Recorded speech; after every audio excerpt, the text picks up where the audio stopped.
Okay. Time to lock in. Play more PoE, man. Hell yes. Path of Exile time, baby.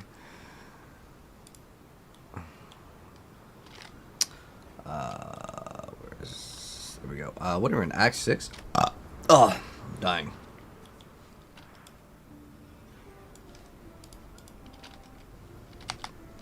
Alright, Act 6. So we have one ascendancy point. Act 6, boom. And then we need the pop ends. We finish the act. We just finished the 5th one, right? Just got to double check real quick. We uploaded part 5. Boom. Part 5's good. Moveletics for part 5 is good. Boom is good. Alright. Very nice, very nice.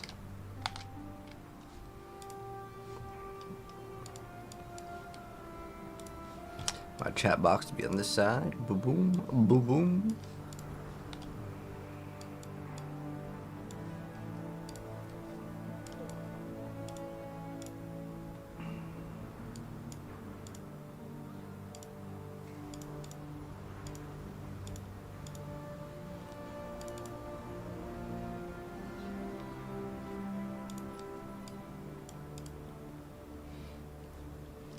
Alright, we got that box.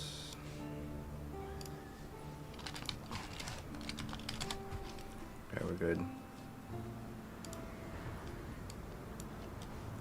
Alright. My little notepad here has all my notes. So.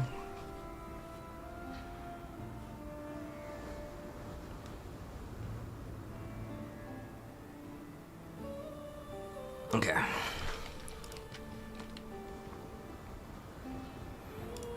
Craft item equipment, a unique. Ooh, how much blood do we have? 85. It tells us how much it requires. A unique item. What do I want?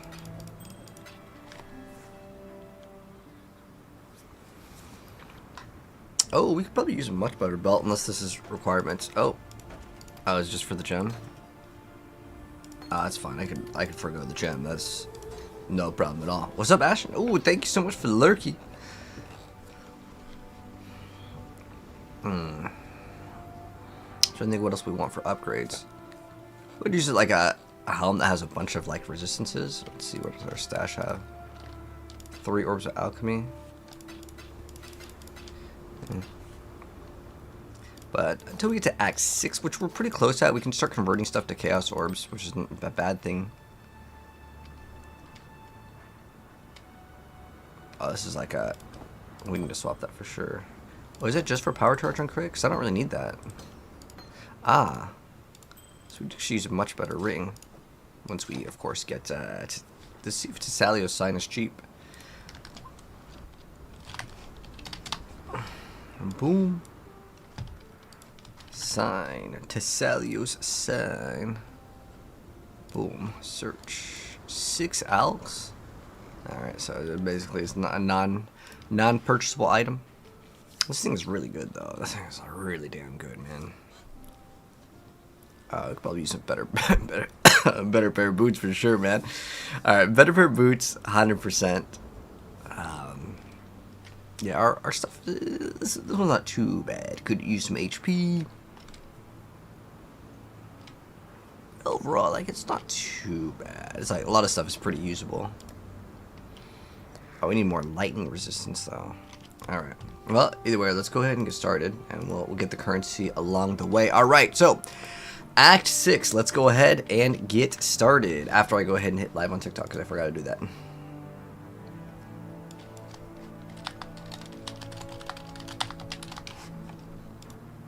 Gaming, Path of Exile. Boom, go live. Let's go, brothers. Alright.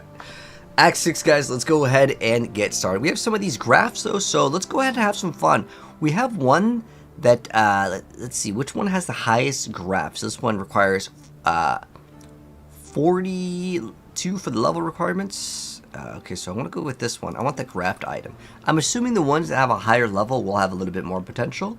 Oh wait, hold on. This is item level 40. Okay, this 42 is the highest. And I'll actually show you guys the stash. So we're starting off this little thing with just a quick little randomization. We'll see if we get something good off of this. So what we're going to go for is the graft one over here. So I want to go for the highest level one to see what we can get. She is pleased. And we'll see what we get over here. So we have duration of elemental ailments on enemies. So what that could be is like a freeze, a shock, or whatever. Honestly, I would say that this is kind of mid here. But he says uses the level 12 gray wind howls. I'm not sure what that is, though. Huh. Provisioning womb crafts. I have no idea what this is. Some of this stuff is going to be brand new for everyone that's going in. Because I kind of like this one. Where they, where was it? I thought this one had like another bonus here.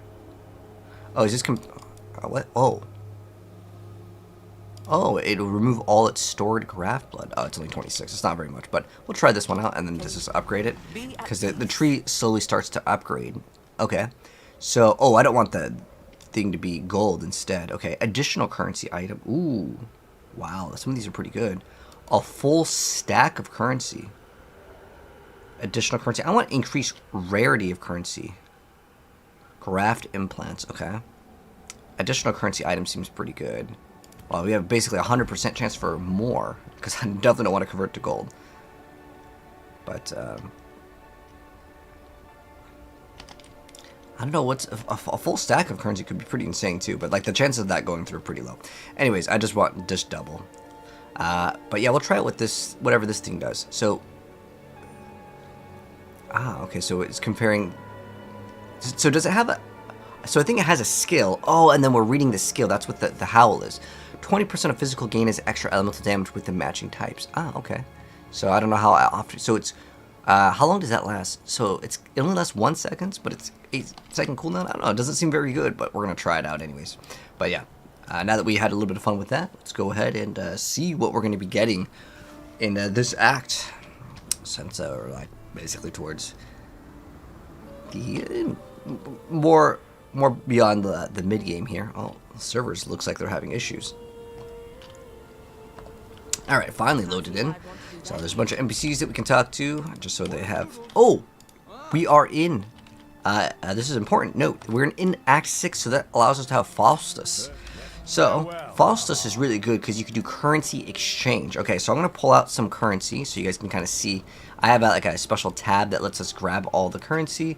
I'm gonna grab some of the ones that may be able to be utilized for some trades here. So what we're gonna do is we're gonna go to Faustus. Again, this is completely optional, but it's good that I teach you guys this. So we're gonna go to currency exchange. So what we're gonna say is I want, let's say, a chaos orb, and in return I might have, let's say, orb of fusing. So 5 orbs of fusing equals 1 chaos orb. So I could get 1 chaos orb, and I would just click this. It's gonna cost gold, and so you can see the market ratio is 5 to 1. So that if I hit, oh, now it's 5.2 to get 1 chaos orb. So if I list this over here, sometimes it may take a second, but it will work. So if I go ahead and list this, you can see, boom, I just traded 5 of my orbs of fusers, and I got a chaos orb. Now, I haven't really showed you guys how the orbs of fusing work. It's pretty much because it's not really worth using these earlier in the game, because the items are just cheaper to buy for like an alchemy. But what this does is it randomizes the amount of fusers. Like, so this one, we have like a 4 link, and it could go to a 5 link if I spam this. But the chances of getting a 5 and 6 link are quite rare as you go up, but it's kind of random. So I'm going to get some chaos orbs, and I'm going to go make some purchases so we can see some upgrades here on our build. We're also going to look for a very specific item in the belt department. Is this? Okay, so I'm going to double check on one thing. Okay, so the reason, oh, it's just the stone golem that's the requirement for the strength here. So I'm going to hopefully get a really good belt over here, and I'm going to show you guys what we're going to get. So we're going to go to the pathofexile.com/trade website. We're going to go lock in and search for this item called Prism Weave, the rustic sash over here. We're going to go ahead and lock in, hit search, and it should be like 1 chaos orb, so it's perfect. So I think we could do in-person or instant buyout. It doesn't really matter here, but right now what we're looking for is the one that has the highest amount of elemental resistance for 1 chaos orb. So we want the one that has usually the most. The damage can matter, but it's like such a small difference. It really doesn't matter too much. So we're going to go ahead and whisper this one. We can also try out, I don't know if instant trade works. Let's see if this works also. We can get an unidentified one. Let's get the one that has the most amount of resistances. So this one has 10, and again 15 is the highest. So it will cost us also 2,000 gold. Do I have 2,000? I do. So we're going to show off this mechanic. So this is the brand new asynchronous trade. So it's going to teleport us to that person's hideout. Well, it should in-game. Is it in-demand teleport anyway? Sure. Oh, it's no longer available. So let's go travel to this person's hideout. Okay, so it should automatically teleport us to the person's hideout. So the difference between doing it this way is that it is much faster in the trade, but it does require you to get to Act 6, which is obviously not that difficult. You're already here. And then you could also browse what other items they have for trade. This is brand new to this season, which is part of the new update. And I think it's fantastic because that way we don't have to worry about people not responding, which is a very common thing in the game where people just simply don't respond to the trade. But again, the trade's completely optional, but at least it lets you convert some of your currency to, let's say, Chaos Orbs. And sometimes when we swap items, you're going to see this one over here. Oh, it's totally fine. We don't need to swap anything here, which is great. But this one over here is going to give us actually pretty big DPS. So look at our damage right here. I want to show you guys the big difference in DPS here once we got this item. So we go from 8,200 to 10,000 DPS. And we get another 30% increased elemental damage when we actually have a flask, which is not... It's not going to be super uncommon because we're using this like the whole time we're playing. But one thing I need to do also real quick is go to live here. And we'll go update this. Give me 1 second.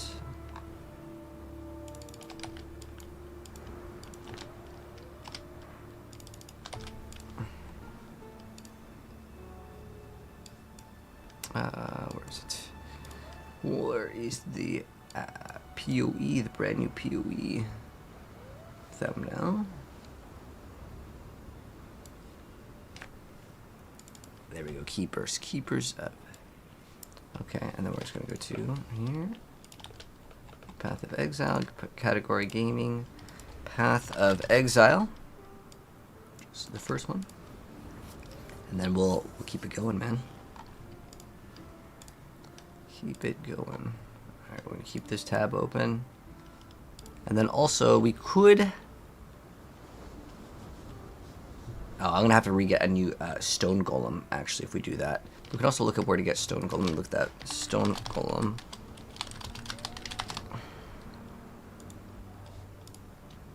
$69 strength. Oh, I'm like 1 level under, so I can put a scour. That's fine. I'll do that just for like a showcase of how that works. Act 4, breaking the seal. Okay. So we can also get it from Fallen from Grace. Okay, but it's fine. I'm just going to reduce the level of it over here. And let me see. Oops, where's this?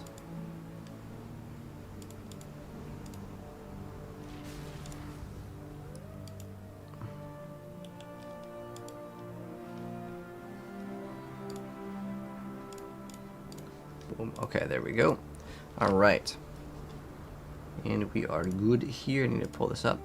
All right, so now we could convert more currency, but remember how we had that stone golem? I had to remove it because if I don't, then I can't use this right now because I needed the strength requirements. So if you ever run into the situation where like your gem says that you can't use it because of level, you can rebuy another gem, or you can go up to the NPCs and you can give them the gem. You can also add in an orb of regret. You can see it will reduce it back to level 1. But if I put a scour, and I'm holding shift by the way just to put in 1 here. So if I put the stone golem plus the scour, it's going to reduce the level by 1. So that way we can equip it. So boom, it's a quick little recipe over here. And now we still have our golem because we need it for specifically the Ondars to get the full value. Plus I actually really do like having the golem.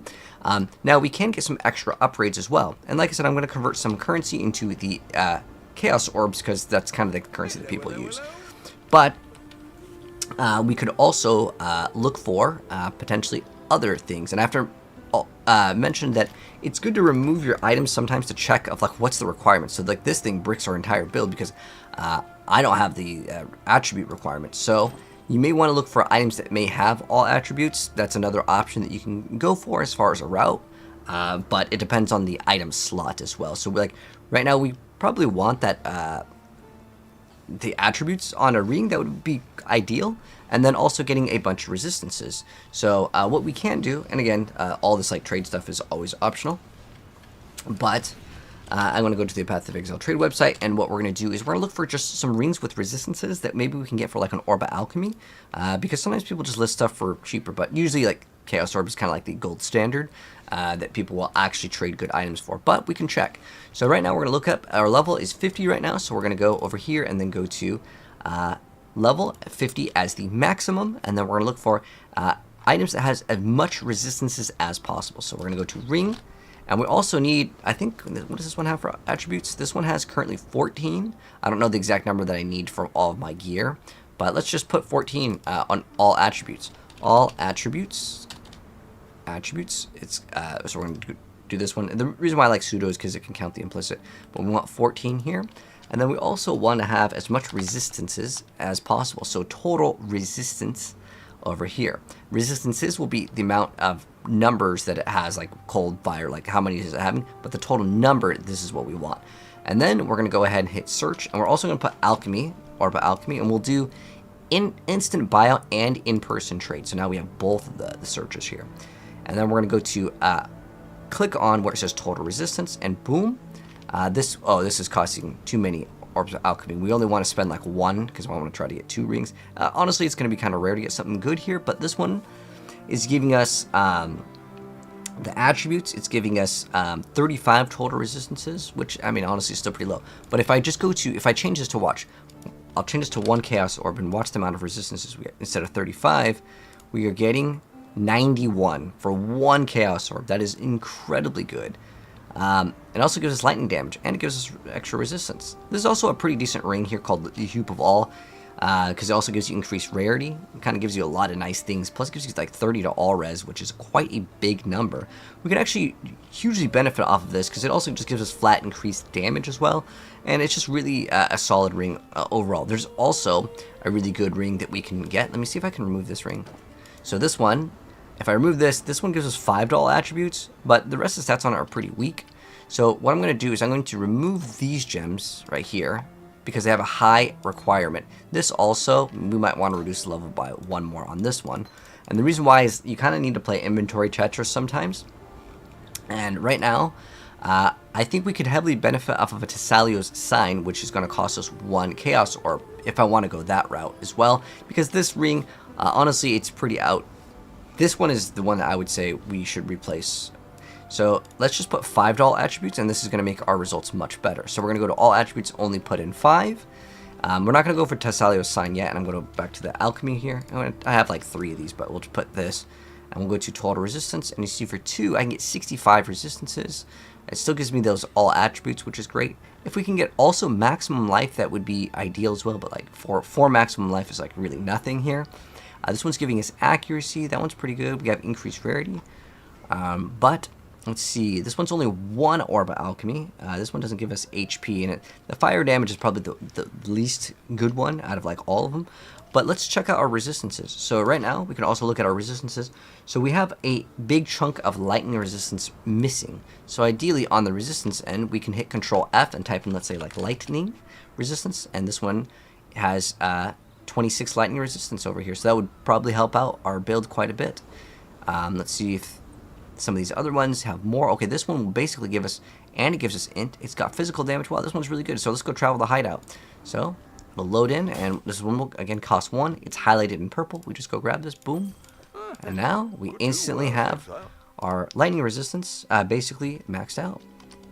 And because it gives us int, we are able to level up our gems again. So we can put these back in because now level up all those other gems that we're kind of leveling up.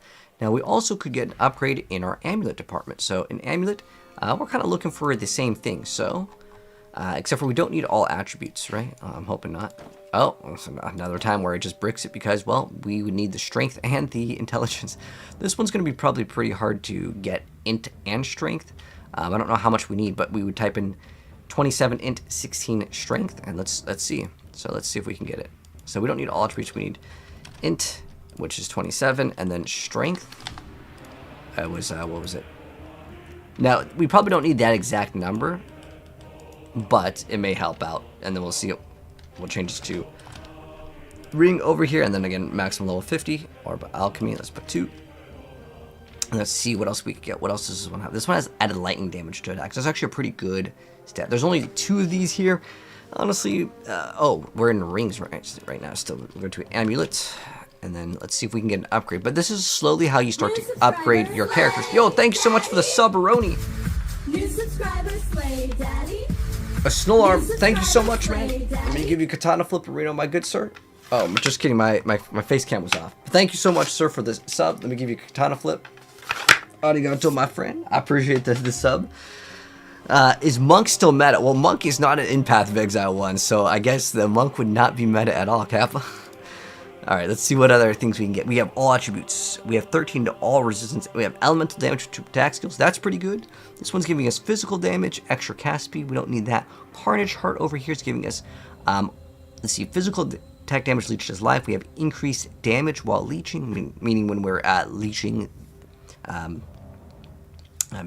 stats. That's pretty good as well. Let's see, what else do we have over here? We have all attributes. I would say, as far as it goes, ours is actually pretty decent now because it's giving us damage as well. Like, this one's giving us flat damage as well here. Let's see, this is 28 resistance total. This one has no resistances, so that's kind of unfortunate. But for 1 orb of alchemy, we can get extra. We don't really need the lightning res, to be honest, though. Instead of the lightning res over here, so we're going to remove the total resistances. We can go to get maximum life, because we could use damage. I mean, that's not bad either. But we're going to also put in like 50 life, so that should be like hopefully. Alright, awesome. Now we get some HP here. Now we could also look for damage to attacks. So this one has some fire damage. Ideally we get lightning. Does this one have an anoint? Oh, this is damage with axes. Alright, so we don't really have that many to look for. This is cold damage. What else do we have? Looks like our options are kind of slim here. With 3 to 7 cold damage is pretty small. At this point, it's so small, it might not even be really worth it. But it's good to sometimes check to see if there is something good. I mean, we would just be getting like 50 life over here, which is still not bad. Oh, this one has 90 life, and it has some regen. I think that this one for 1 orb of alchemy is not bad at all. Just because it gives us a bunch of HP. Oh, this one, oh, he's, okay. So he doesn't have the instant trade. That's why I like the instant trade, because they have to whisper. He has to respond, but now let's finally go back to continue. And start Act 6. Your PoE 1 series is super helpful for newbies. Oh, you have 1,000 hours on PoE 2, and it's your first time trying PoE 1. Ah, I got you, Osloron. So, yeah, we're continuing our playthrough right now, man. So, perfect timing. You can watch it live. All right. So, sometimes when we swap things, we do need to reactivate our buffs, and we're going to resummon our golem. So, in the very beginning, you just go straight to the coast. So, we're finally starting Act 6 after like 15 minutes of just yapping, but it's part of like the game, and you need to learn trade in this game when you're a new player. Trade is too important in this game not to learn, because it is a big area of upgrades. And I guess we'll do one of these right here just to see what we get. It's like all blocked off. Yeah, we got a lot more damage. See our damage is at 14,000 now for damage, and we were at 10. Oh, we were actually at 8,000. So we basically doubled our DPS, and our survivability went up by over. We got 10% more HP, and then our resistance on lightning is now 75 versus like 30 or 40. Was that? I know we're missing quite a bit. So we're like way tankier now. Alright, let's see what we get. Do we get anything good? Currency. Oh, that's the one we want, guys. That's a big one. So let's go immediately use this one just to see if we get something good. Sometimes with Path of Exile, like if you get something right now, you can get an upgrade that will be 100% worth it. But I promise we won't go back to trading forever. I just want to open up this one. I greet you once again. So we want the currency one. Oh, we need 93 of the blood. Ah, we have 67. Okay, so we're not quite there yet. So once we're at more blood, we're going to be able to... Also, there's a tab now for like the part 1 and part 2. So basically, in Act 6, we're actually in Act 1, but it's in the future. So that's kind of how the story works for Path of Exile. Not that we're really following the story here, but basically, the Act 6 and Act 1, even though it's the same act, it is different because the game has changed, the world has changed. So, even though this is technically like Act 1, right, if you guys remember the beach from Act 1, it is basically changed. So the first area that we're going to go to is just going to be in, let's see, I think, what does this one go over here? Tidal Island, okay. We're going to go to the Mud Flats. And then we're going to be looking for a very specific boss. It's called the Eye of Conquest. It's an item that we're going to get. We'd also probably look at a better quiver for a bunch more resistances. That would actually help out quite a bit. Alright, so we were just getting that extra life node. So we're going to grab this big chunky life node. And now we have a lot more HP. And we're going to get even more HP and more damage very soon. I'm glad it's helping out. Oslarm.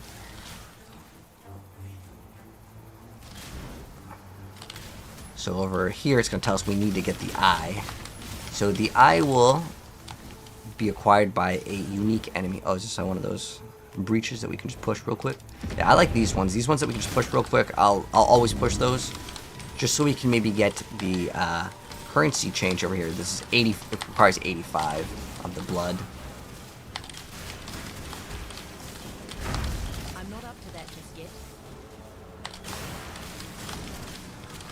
Some of these guys are kind of tanky, though. So I know our damage is really good. That Prism Weave is going to give us crazy DPS. There's a Nomic Storm. Hey, those are the boots that we use right now.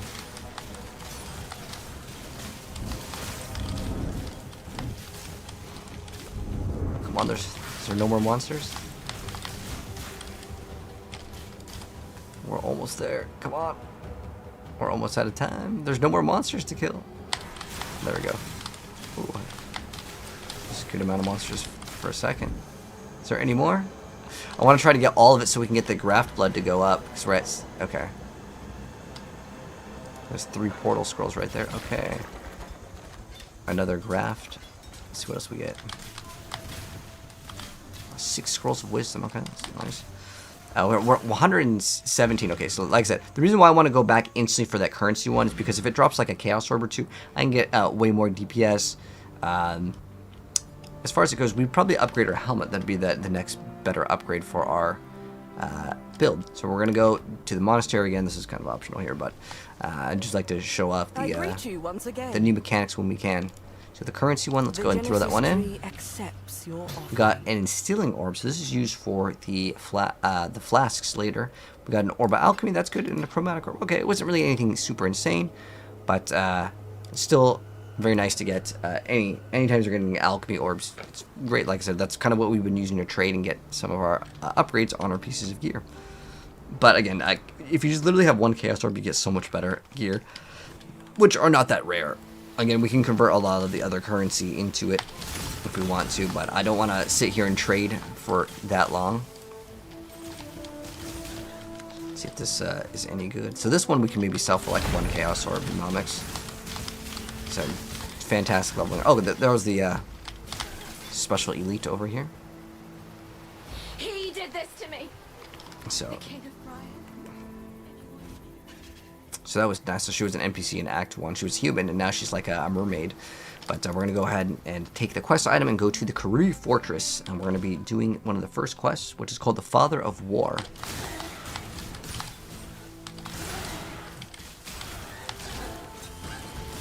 This thing's going to explode.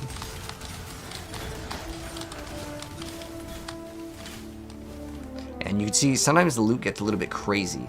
So eventually, if you want to get a loot filter, that is an option. I played the full campaign without a loot filter just to see what the game's like, to see if things have changed, but this way I can kind of suffer with you guys. The reason why I say that is because most people, they will have what's called a loot filter, but the thing is that earlier on you may not want a loot filter because you want to get all of like the scroll fragments for like the Scrolls of Wisdom, but usually that phases out pretty fast. But this is the Father of War. And so basically you just attack him, and his totem will eventually make him immortal. You have to destroy parts of the totem, so you're going to get him quite low. Then he has all these areas where you have to kill the totems. Wait, actually, did I just brick the game? This actually bricks... Wait, hold on. This thing is behind the wall. Oh, okay. That's good that like it was able to be destroyed. But basically, unless you destroy these little totems, you can't attack him. He goes into a phase. Now, there's also a spinning like little fire laser. A fire beam, and yeah. So now, once we talk to Sin, he's going to activate our first Pantheon power. So, with this power, it gives us additional physical damage reduction if we've been stationary every second. So we get 9% physical damage reduction, which is good, up to.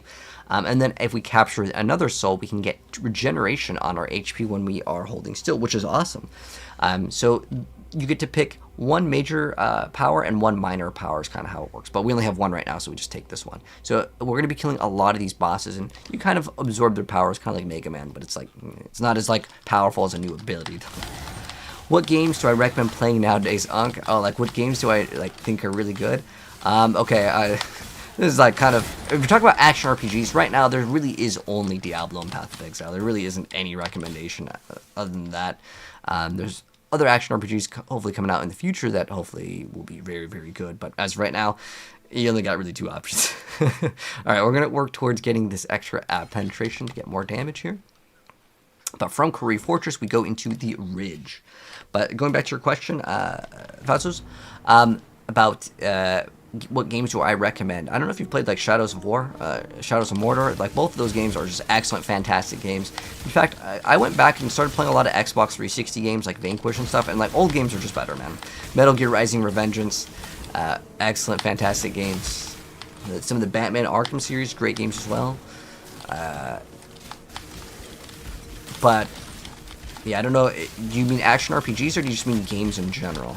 Also, StarCraft Brood War is an excellent game. Max Payne, all of the Max Payne games are good. Dragon Age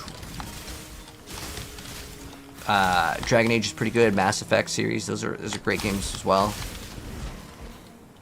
Portal 1 and 2.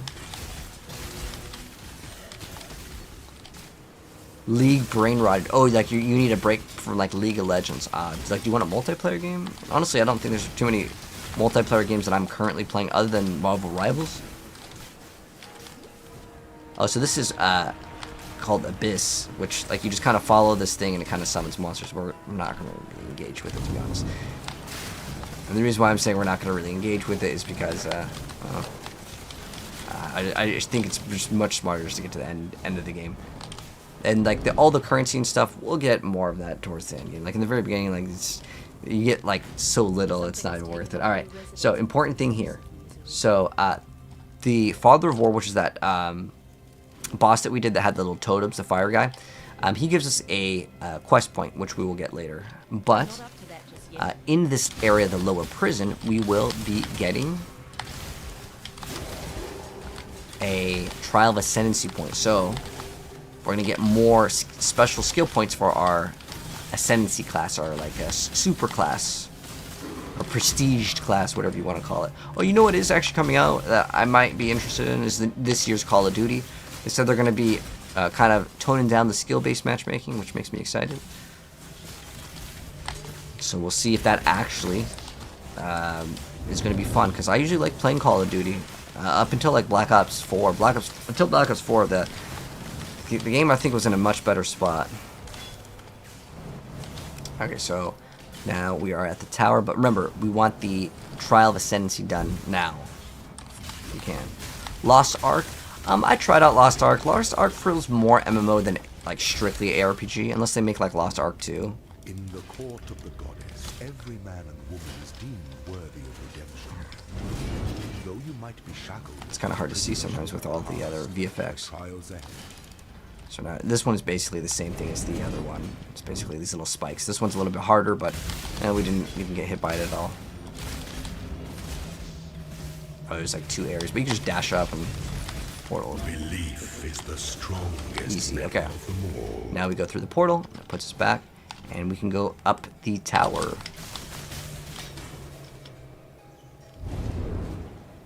Boom, we go to the Charvan's Tower. So we got that Trial of Ascendancy done here.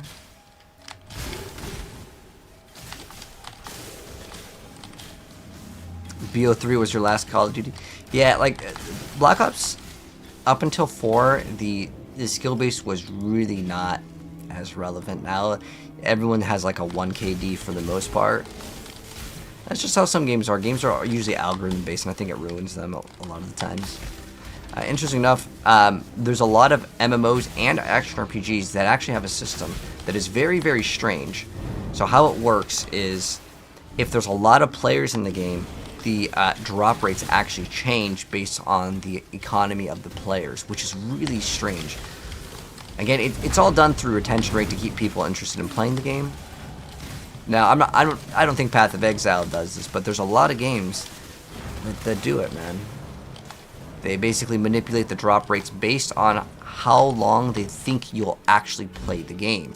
So people's drop rates could actually be different.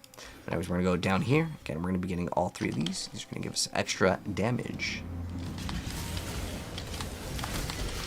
We've got a diamond ring over here. It's like Ramirez. Oh, gifts from above. So you can see this is when we have corrupted blood inflicted on us. You can get stacks of basically bleed.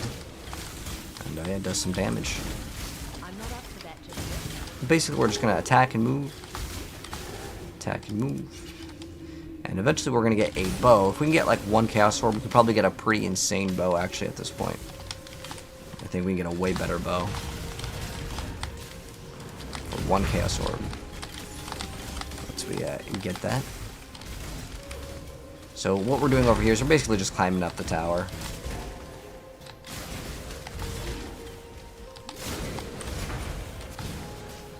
We're going to fight a boss at the very end. Okay, here's the boss.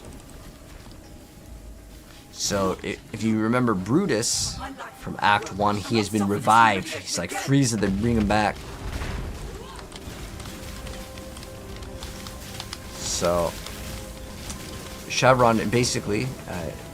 you don't want to stand inside of the books. She's also back. A lot of the bosses, they come back, kind of like in Diablo. Diablo always comes back. So again, you just don't want to stand next to the books. And then she's going to now fuse with him. My mana is gone. Our damage is really good. Oh, but you see how he did a big chunk of damage to us. This is normal for any evasion-based build. But now we get to go to the Warden's Chambers here. And we'll go through. So I can grab that crafting recipe. And then now we're at this waypoint. We're going to go back to town real quick, though. The reason why I want to go back to town real quick is I want to go turn in the quest to get that additional skill point. But I noticed this area, for some reason, takes so long to load. I don't know why specifically this one. But yeah, anyways, we get a book. There we go. Boom. We get another item. We can maybe get an upgrade on a helmet from the NPC. So now you can see this is a 4-link. That's kind of cool. It's got good HP, some decent evasion rating. The stats aren't too bad on it. Let's go to the 1 Chaos tab over here. I don't think this will sell, but you never know sometimes. Sometimes, like, I'll sell, like, my old gear for, like, 1 Chaos Orb, and I'm like, dude, I can't believe someone bought that. Like, this one's not too bad. It's got, like, actually pretty decent res. So it's got, like, almost 40 cold res. It's like, what is it? 38 cold res, 29 fire res, increased elemental damage, and giving us physical damage. It's actually not too bad. I don't think most of these things will sell, but, again, with this game, you never know. Okay, we don't have enough graft blood for that. Alright, and if you ever want to change your Pantheon powers, you can go to this NPC over here. Alright, so our passive point. So, yeah, we are getting extra damage. We want that penetrates resistances.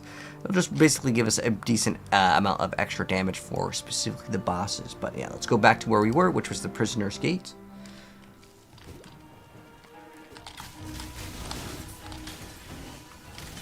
And we're going to be doing the Cloven one over here. So there's another boss. The Fire Drinker. So we're looking for this over here. Valley of the Fire Drinker. So this is Abrath. So we're going to attack him, and then he's going to disappear once we do enough DPS.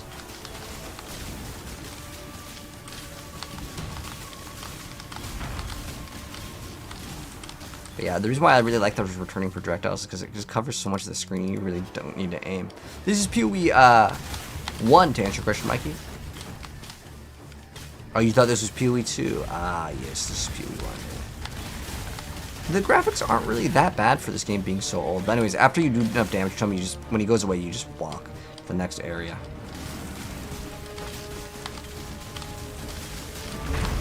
We should probably swap out the ballista because this one has a very short range. The other one has a longer range. There's a one called artillery ballista that shoots projectiles in the air and then they come down, and it does actually pretty good damage. So if you want to wait, you can talk to him. You can just skip it if you want, and then you can activate the power later. But this one gives us less duration of ignite, so we're not going to be burning as much. Honestly, I like this one because we don't have very much physical damage reduction, and that kind of helps out with it. But that will also give us another skill point over here.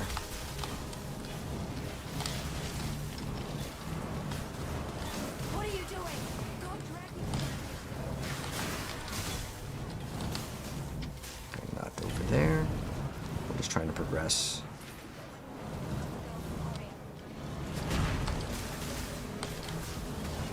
So looks like this area is pretty much done. Let's go this way now. Ooh, let's see if it's 2gen. Oh, it's going in. I'll show you guys this mechanic. There's different NPCs, but the only one that really matters is 2gen for like most people because that's all you care about. So now we're gonna go from Prisoner's Gate to the Western Forest. Now this is actually where Act 2 is, yeah, we just we're gonna progress over here. And over here, there is another area that we'll be unlocking very soon, which will give us another skill point. This is another faster act as well. Yeah, I kind of like keeping these Gnomic Storms, even though like it is going to make us take a lot more damage. It's specifically on the bosses where these boots become dangerous, but like, again, if you get one-shotted, it's usually because of the boots, but it's worth it. Because you get to move so much faster.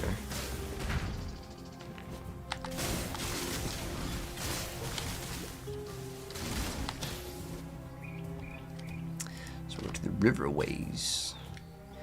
And once we are at the riverways, we want to try to, if we can get the waypoint, it's nice. Okay, cool, we got lucky and we got it. Because there is 2 exits here. If you go up and to the left of the waypoint, it's going to lead you to the wetlands.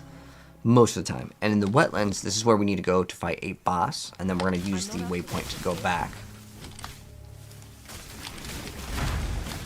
Let's see if we can get anything good off this thing. Nothing.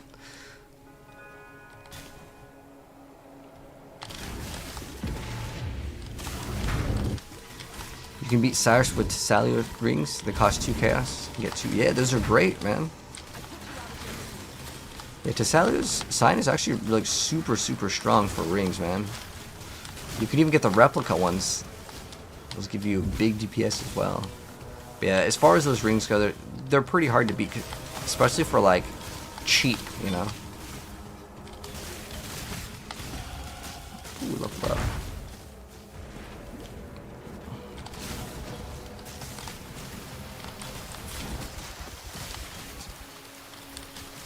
Alright, we got another skill point. Unfortunately, we don't get this one yet. Usually, the only thing that has a bunch of resistances are the bosses, but like that 10% damage is actually pretty big. So when we're in this area over here, we're gonna kill these little like pods, these little nests. There's three nests. We're gonna kill them, and then the boss will actually spawn in.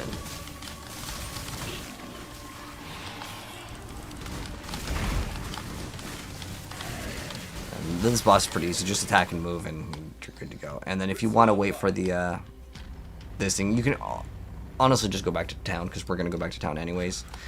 The reason why we're going to go back to town is because we want to use the waypoint. And then we can just talk to the NPC over here. And then we can open up the thing. And we can select, if we want to select the other one. This one's kind of nice. The life flask gain charges if you haven't used one. This is kind of helpful if you're on some of the areas where it's long and you're not getting a regen of your resources. Just want to grab these skill points and boom. Nice. Now we have this, which is great. And if you need any like the strength, nodes, like you can put 1 pointer here, it's not going to be that big of a deal. Usually I'll end up taking 2 of these, and that really helps alleviate the pressure on your gear requiring, let's say, strength or intelligence, because those are the 2 stats that you're not going to have. Like, as we progress, you'll see all these are usually green, which is all dexterity based, but we can also get the extra frenzy charge, which is not a bad idea. So frenzy charges are good. I mean, these are all great. We're going to actually grab like every single one of these. All of these nodes are just fantastic. I love them all. But we're going to focus in on more movement speed now, because we can get this. This is going to give us 10% increased movement speed if we haven't taken damage recently. Damage recently refers to the last 4 seconds, which is awesome. So yeah, we're going to grab all of the those nodes over there, and then we're going to be able to move faster. And then if we want to, we can also grab this set of movement speed over here. I'm just going to make her, you know, everything is just going to be much faster. But that one's not really as required as the other one, because the other one gives us also evasion rating, whereas this one over here also gives us evasion rating, which is survivability. But this one gives us HP plus evasion rating, so it's kind of like double defensive over there. So now we are going to go back into the riverways. That's the area that I was talking about getting the waypoint. And then we're just going to continue to the right this time. I started in PoE 2. I'm ready to try the first one. Any advice? I'd recommend to watch a guide, Looney, if you want to watch this one. This one will obviously be very, very smooth. I mean, we're playing this. This is only a couple hours in, and everything's dying in pretty much one hit, with the exception of like the bosses. But the other boss, we killed him so fast as well. Like, absolutely deleted him.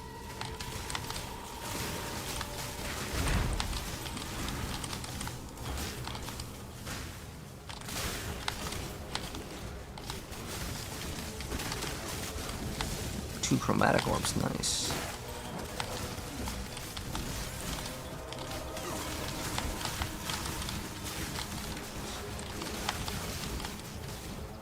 Yeah, let's go across. There we go.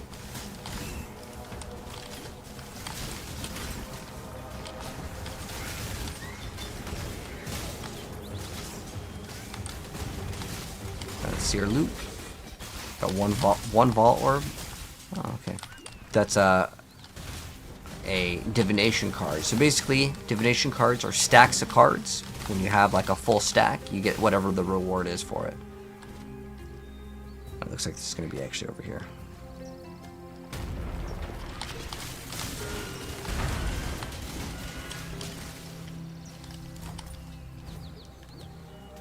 There we go. So from the riverways into the southern forest.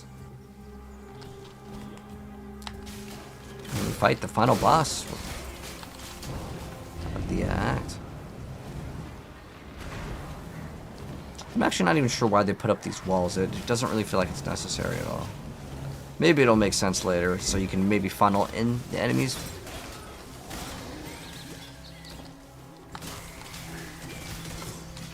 But yeah, there's crit gems that we're leveling up.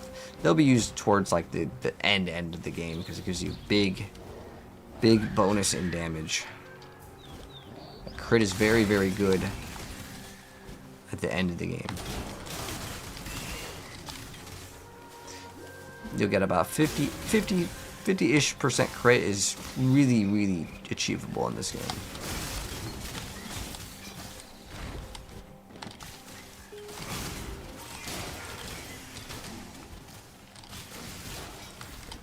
We really should get artillery ballista though. Hey, what's up, Mystic? How you doing? Alright. But yes, Fred, this is PoE. Yes, sir. And hello, Samantha. How you doing? This is PoE 2. No, this is PoE 1, mates. What's my take on PoE versus Diablo? So, Path of Exile is a much harder game to learn. There's like a lot of stuff with Path of Exile that you have to learn, and it's not very beginner friendly at all. Don't mind that it says return to town. It's because we picked up what's called a rogue marker, which is for like another mechanic that's way later in the campaign that like if we wanted to, we can mess with it. But pick up the black flag, and we're going to continue. And now we're going to get more of that evasion rating, and then we're going to get this, and then get this. This is Overwatch. Ooh. No, if it was Overwatch, I'd be screaming about how bad my team is every single time. That and Marvel Rivals, man. Every single time, man. It's always your team. But I'm doing good, Mystic. Just enjoying relaxing on some Path of Exile. This game, honestly, like, for me, Diablo and Path of Exile are very, like, therapeutic games. As in, like, if you, like, come home from work or doing whatever, like, these games, in general, are going to be very relaxing. The dopamine hit from these games isn't necessarily because, like, you did a really good play. It's because something drops in the game. It's, like, kind of like, it's like a free slot machine for dopamine. And you can't really ever have a bad time on Path of Exile or Diablo. Whereas with the Marvel Rivals, or with Overwatch, or with, like, let's say League of Legends, Counter-Strike, you could go to a game to relax, right? Because video games are supposed to be for fun, right? I mean, unless it's your work. And, you know, it can be work too, right? Like if you're, like, a content creator or if you're a game designer or whatever. But in general, games are supposed to be fun. If you're hopping on, you know, it's specifically Marvel Rivals, Overwatch, and League of Legends where people tend to get really frustrated at those games. And I totally get that. We're going to wait for this thing to, I guess, go all the way up so we can get a reward for it. But this game is very relaxing. So, we got a unique. Anything else good? Nope. Oh, let's keep it going. But to kind of compare Path of Exile and Diablo, Path of Exile requires a lot more knowledge. And if you don't have, like, a guide, it's very, very rough. And there's so many things that you'd be like, dude, how was I supposed to know that? It actually kind of makes you mad. Like, I've watched thousands of hours of guides and stuff while playing myself. Like, and the weirdest thing is, you will almost never learn everything from one content creator. Because usually, how it works is, one person excels at one form of the game. I mean, I know most of the game, but I don't teach people all of it because it's dependent on what you want to learn. So what we just walked through is a Mirror of Delirium, which makes the whole area foggy, and we're going to get these rewards here once we have the thing. And it's basically like a breach in a sense where it kind of expands out from the center, but it expands out for the duration.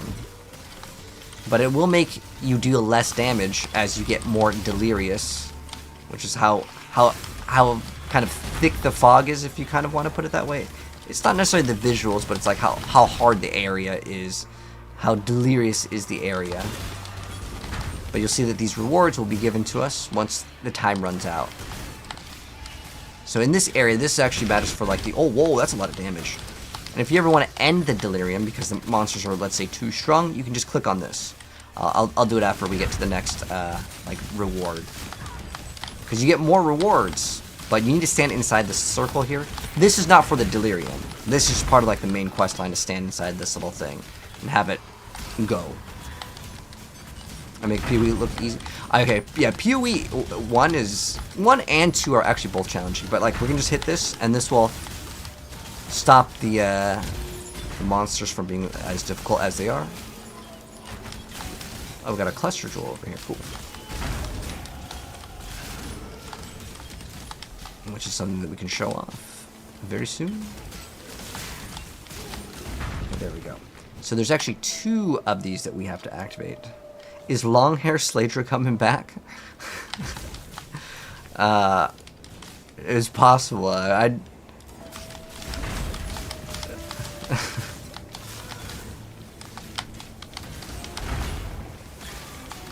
But yes, mister, I got you with the guide.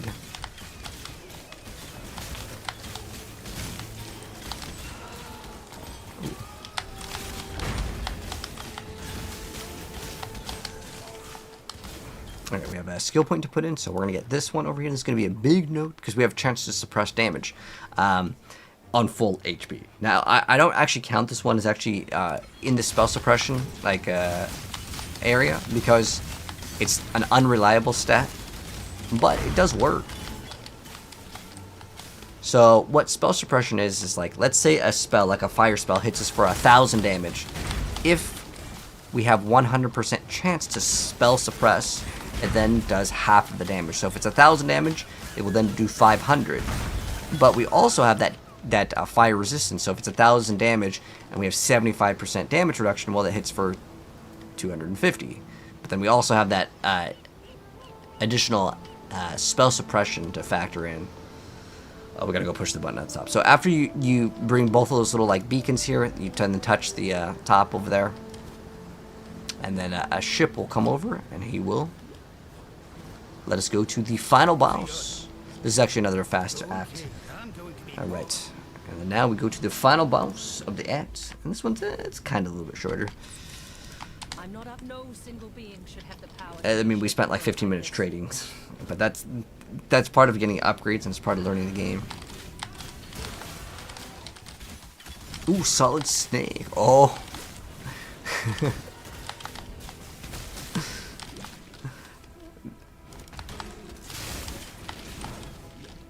The new what is it? I think it was Snake Eater, right? That one came out not too long ago. Did you play that one, Mystic? Oh, whoever was talking about other good games, any game that was, because you were asking about game suggestions, I would suggest any of the Kojima games are pretty good. Specifically though, Zone of the Enders and Metal Gear. Like all of that guy's games are like really good. There's also another game called Snatcher, but that one's kind of old. I don't know if you can handle old games. Snatcher actually has a really good storyline too. Oh, the God of War games, yes. I like the older God of War games. So I just basically don't like the PS4 ones. Anything after, I liked Ascension as well. Like I liked 1 through 3, and then there's 2 games for the PSP. It was like Ghosts of Sparta. Was it Chains of Olympus?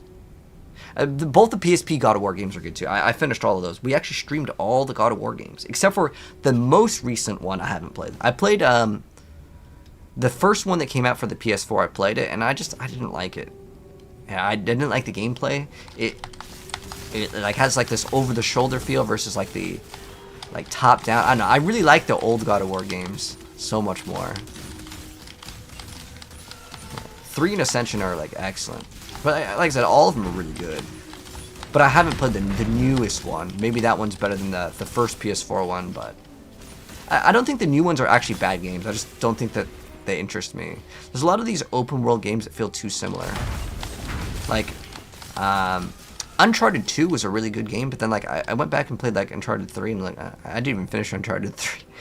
I feel like so many games feel too samey to me, like these like open world like narrative games where like they have very distinct set pieces, and most of the game kind of plays itself, to be honest.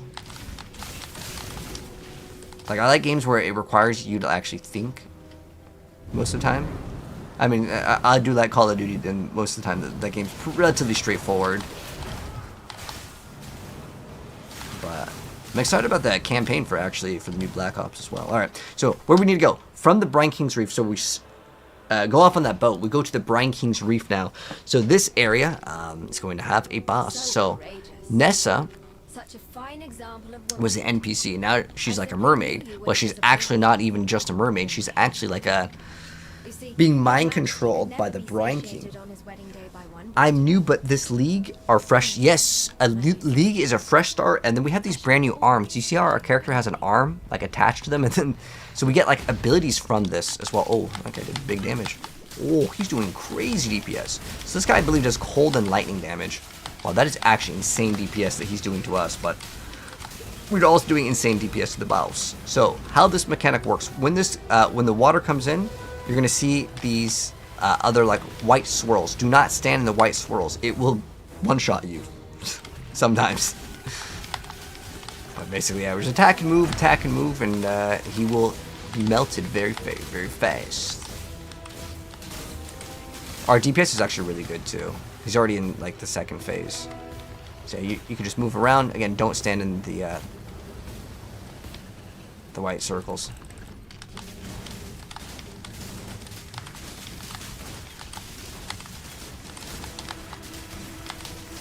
And also, don't go in the water. You'll just take dot damage. Oh, we're already on the 3rd phase. That was really fast. But you can see how much damage it does. It's quite a bit. But like they make it a little more intense because the amount of space that you get is pretty limited. But pretty easy boss fight. And then now we talk to the NPC.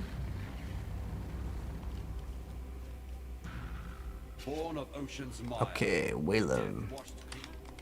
And then we can also get our first major power. So this is going to make it so you can't be stunned if you've been stunned or you blocked a stunning hit, which is great. So this is actually one of my favorite ones to get. And the reason why I like this one is eventually we're going to get the special power that gives us immunity to frozen and 50% reduced effective chill on us. So when enemies slow us down, we're like, it's got 50% less of the slow, which is quite nice to be honest. It's very, very, very good to get. And then we talked to all the NPCs, and now we are in Act 7. And then we just have 7, 8, 9, 10. So we only have 4 more acts, and then we are finished.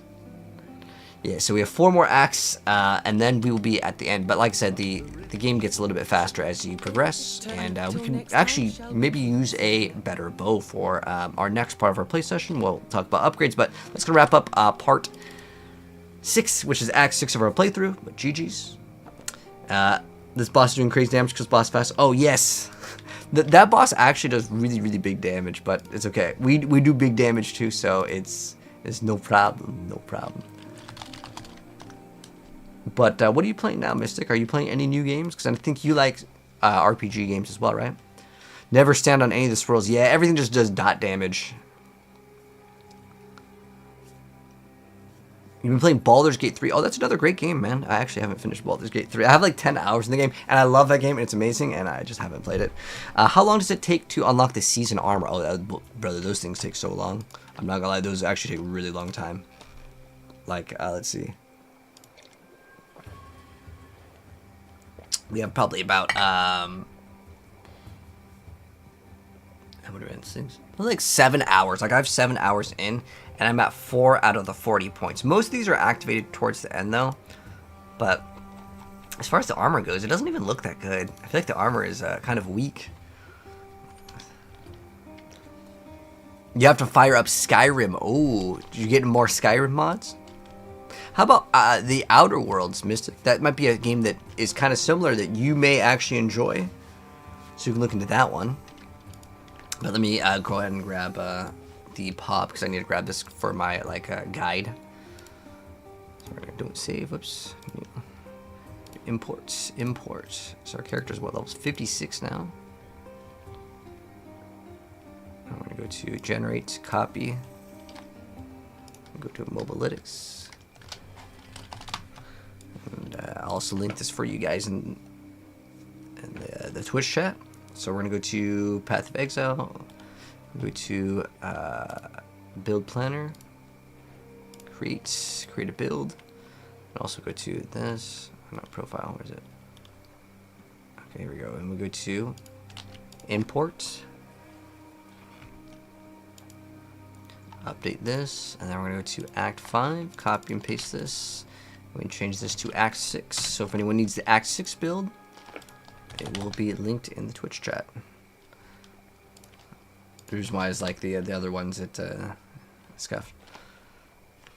It's brought about Hades 2. Ah, yeah, Hades is a really good game. Like they put so much effort and voice lines into that. Like you can tell that certain games are done with passion, right? Where like the developer really like wants to just make an awesome game. It's not just like, oh, how much money can we squeeze out? Oh, kind of like little microtransactions. Like they just want the game to be good, and I respect them for that.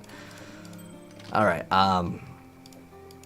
Okay, we can maybe alch that thing, and then we can identify the other things, and then we'll see what we get with these other items here in the next part. But I need to copy the. Actually, if the MOBA thing is done, I don't really need the POB. But I'm going to grab it anyways. In case. So we'll generate. Go to Peewee Ninja. There we go. So now we have Act 6 done. And then I'm going to take a quick piss. And then you guys can look at my cool bow for a second. And we'll see if we can use Faustus. Yeah, Faustus. What have you got now? Because I don't know what our DPS on our bow is. I think it was like 280 or something. So 180. Go to Path of Exile trade website. This is Peewee 2. Let's go to Path of Exile trade 1. I'm going to go to Keeper's Bow. 56. 56. Level 56. And then we want as much DPS as possible for like 1 Chaos Orb. 800. What the heck, dude? Hey, we get 800 DPS? 800 DPS. That is actually insane. That's so crazy. All right, well, we're gonna get an 800 DPS bow at level. Okay, I gotta take a piss. This is gonna be insane DPS, guys, real soon.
All right. I'm so excited to get this big DPS item, but I need to grab a quick list of the where's the PoE? Where's the dang? Where's it? We're in what is it? Secrets of the Atlas. We need to go to Act 7. The Mercenaries League. That's what it was. Okay. So now we're in Act 7. So Act 7. Alright, so get Chamber of Sins.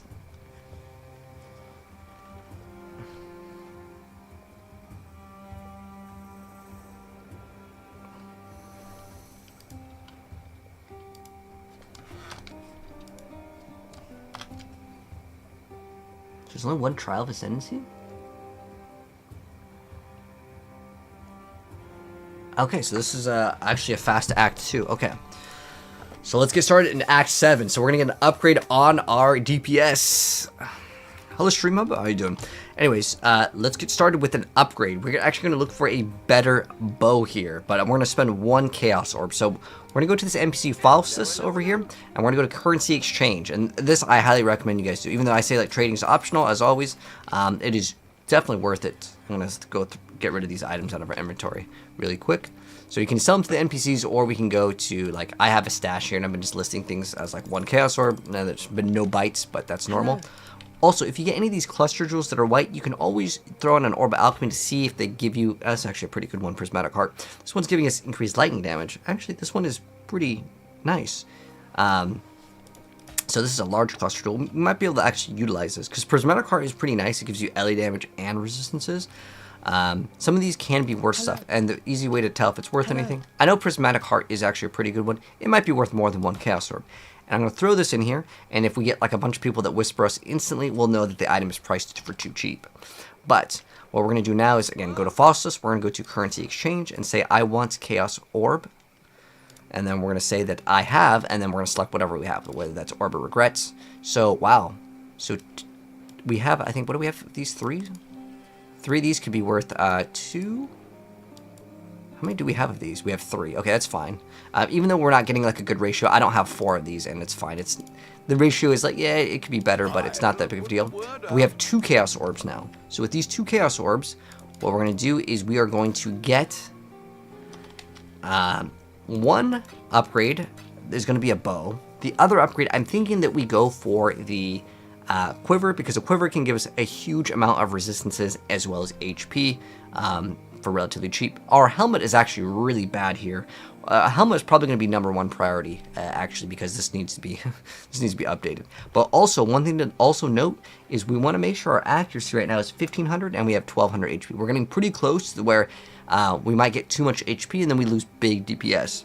So if we do run into that situation, which we're going to get this next node to get increased movement speed, and then after we are going to take this set of accuracy nodes, just so we're more comfortable on our accuracy here. But I want to get also is a big upgrade on our bow. We're going to get basically insane DPS. I'll show you guys how much DPS we're going to get in just a moment here. So what we're going to do is we're going to go to the Path of Exile trade website, and we're going to do this from the top here. So first things first, we go to bow for item category. And then we're going to also check our level. Our level is 56, so we're going to go into the level area here where it says level. We go to 56, boom. And then we hit Chaos Orb equivalent, maximum 1. And we're going to sort it by DPS. But there's one tag that we got to be careful for, and that is chaos damage. So in order to get rid of that, oh, well, we could just get this thing. This is almost 800 DPS right there, boom. This is a really good one. See, this is physical. Fire and lightning are okay. Ideally, it'd be cold, but that's totally fine. As long as it has high DPS. These are so similar in DPS, but this is a 4-link, so that's kind of nice. Sometimes, like, getting the extra dexterity could be pretty useful, too. But, like, these are so close in DPS that it really doesn't matter. The extra socket is probably more valuable here.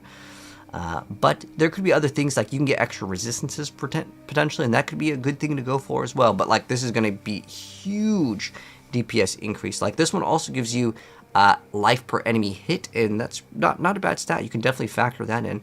But you'd see as we start going lower here, like the DPS will get lower and lower. But the first two are so similar that I would rather get the extra socket.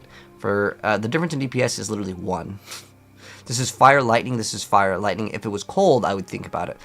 But let's go ahead and pick up this one over here. So we're gonna go travel to the hideout. It's gonna teleport us there, and our DPS is gonna go up crazy, man. We're gonna get, this is a big DPS boost. 800 is huge for 1 Chaos Orb too. Alright, so let's check out our damage. So our damage on Lightning Arrow right now, sometimes if it doesn't appear properly, just shoot once and it'll work. So we're at 13,000, right? We swapped this, boom, we're at 22. Oh, well, we're good, yeah, 22. But I need to go put in the gems again. Oh, did this one give us a stat? Oh, wow, that's so weird that this one's giving us 19 strength. Okay, well, I might have to get a brand new summon Stone Golem, which is totally fine. It's not that big of a deal if I have to go get another gem. Let's go back. Sometimes people's hideouts can be a little bit weird.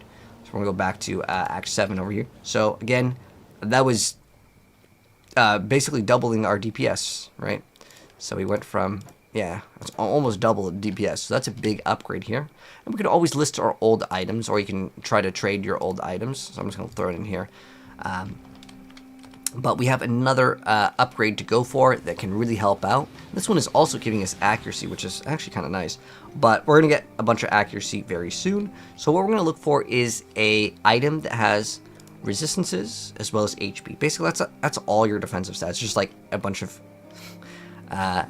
Actually, we're going to check out if we can get the gold. Let's see if this item is cheap right now. Sometimes this item can be super cheap, and I'll explain what it does in a moment once we go over it. So basically, it lets you get shrines. Okay, it's 5 Chaos Orbs. It's pretty cheap still, but we can't get it because it's 5 Chaos Orbs. Now, could we convert more of these? Honestly, it's not really good till the end game anyways, until you spec into shrines. But it is actually not a bad item, because it just generates shrines, and then you just get shrine effects, and it's very, very nice. Honestly, if we could get it, let's see if we can get it. Let's see if I can scrape the currency, and we'll go ahead and go to currency exchange. Let's see if we can get it. So what we're gonna do is we're gonna swap all of our currency. So wow, glassblue baubles are worth a lot. How many of these do we have? We have 3. So 3 of these. So right now the market ratio is almost 2. So we can get, let's see, can we get 5 for that? 6. Oh, we can get 5 Chaos Orbs for this? Wow. That's excellent. Look, I just got, wow, that's, getting the gold while leveling is great. Now, if you don't get this, it's fine. Don't worry about it. I just want to show you guys what this does. It's really, really fun. What are our helmet slots? Okay. So what we're going to do, and we can use this, it's an item level 76, but it only requires this. It also requires a pretty good amount of int, but we should have the int requirements good. So the stats that we're looking for, because most of these are going to be 5. You can also look for a corrupted one that has like an implicit, but honestly for this price, okay, this is +2 level of socketed fire gems. I only want to spend 5 here because this is going to be something that we could replace later and get a much better one. So we're going to go to Chaos Orbs, go to 5. Let's see if we can get sockets. We want 4 sockets. So minimum 4 sockets. Oh, I thought we typed in the goal. The goal. Raven Mask. Okay, boom. Okay, so there's only 3 results that have 4. Perfect. And the stats on here that are good are HP as well as resistances. This one has a... Let's see what the highest amount. Well, this is almost perfect resistances here, and it's got 70 life, which is good, great. The energy shield. Oh, this one has like a. It's not bad. Let's just go travel the hideout and let's grab this one right now. So we can get the goal this early on. That's going to be fantastic. And again, don't worry if you can't get this.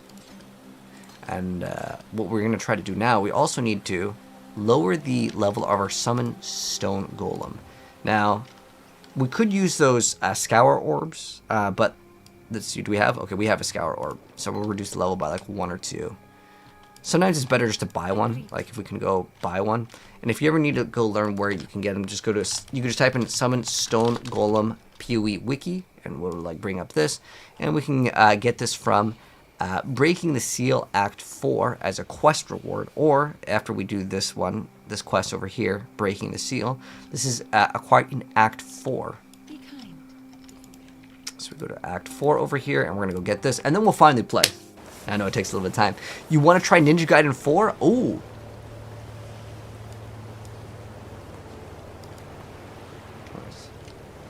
Yeah, Ninja Gaiden 4 is pretty fun, Mystic. It is quite challenging, but if you're down for the challenge, yeah. Oh, this one is 74 strength. Oh, that one, as you level up, sometimes it'll change the gem will also kind of level up. But you can also buy the gems level 1 from other players and stuff for maybe like an Orb of Alchemy. But what I'm going to do is I'm going to just reduce it real quick over here because I still want the Stone Golem. I love having the Stone Golem. It's excellent. So what we're going to do is we're going to sell our items. So we're going to put the Stone Golem here, put one of these in, and we'll see. So it's going to reduce level, and it's going to make it 69. Ooh. It's going to go down by 5. We're going to have to use several of these, but I think it's worth it because I just want to use it. But is it worth it in terms of effectiveness? Probably not, to be honest. Because we're going to have to do this like several times. 66. I'm going to put it back in there. We could just wait 1 level too. That's actually another thing that we could do. That way we still don't lose out on the regen. Yeah, we could do that. There's several ways to do it. So you could do it that way, or what I'm going to do right now is I'm just going to gain 1 level, put 1 point into prowess, and then that'll be okay for the moment. Let's go ahead and finally start this act over here.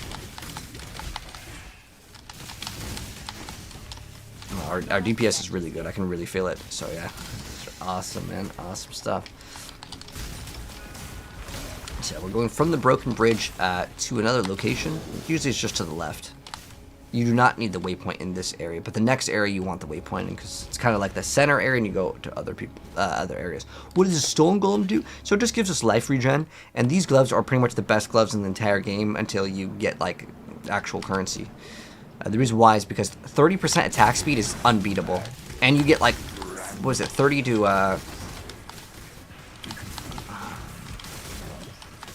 30% attack speed, and then you get a bunch of flat like damage. And so, like, you're going to see us generating these shrines, and we can click on these shrines, and it's going to make our character, like, way stronger. It's so good. The goal, like, for leveling is so good, and even in the end game, you can run this. It's a really, really good item. Like, our character is already super, super big DPS. We're at, like, 30,000 DPS at level 57. That's actually really great. I mean, you're seeing everything just get one-shotted. Okay, so we're going to put in that point into prowess, which allows us to throw on the golem again. Now we get to summon our golem. I just like him for survivability. So we got the waypoint over here. And there's several areas that you get to go to in this area.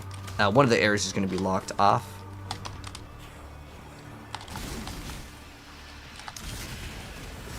So you have to basically go around for it. We can just skip out on this thing and we'll just get our rewards real quick and we'll go to the next area. Come on, give me the rewards. Sometimes it takes a second. Come on. Did it not drop? I hit the end on the thing. Oh, it's fine. I don't really need the rewards. Our damage and everything is really good, but for some reason it didn't drop anything. But yeah, so we're going to go to the Fellshire Ruins right now. So again, from the crossroads to Fellshire Ruins, usually it's in the bottom to the right.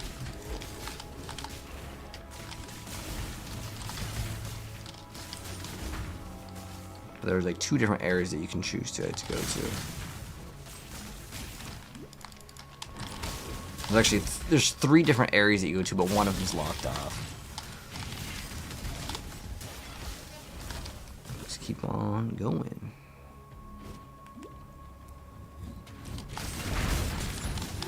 Ooh, there's 3 jeweler's orbs. That's really nice. Alright, so we go from the Fellshire Ruins into the crypt. And then there's a trial of ascendancy in the crypt. And then we're going to get an item that's called Maligro's Map.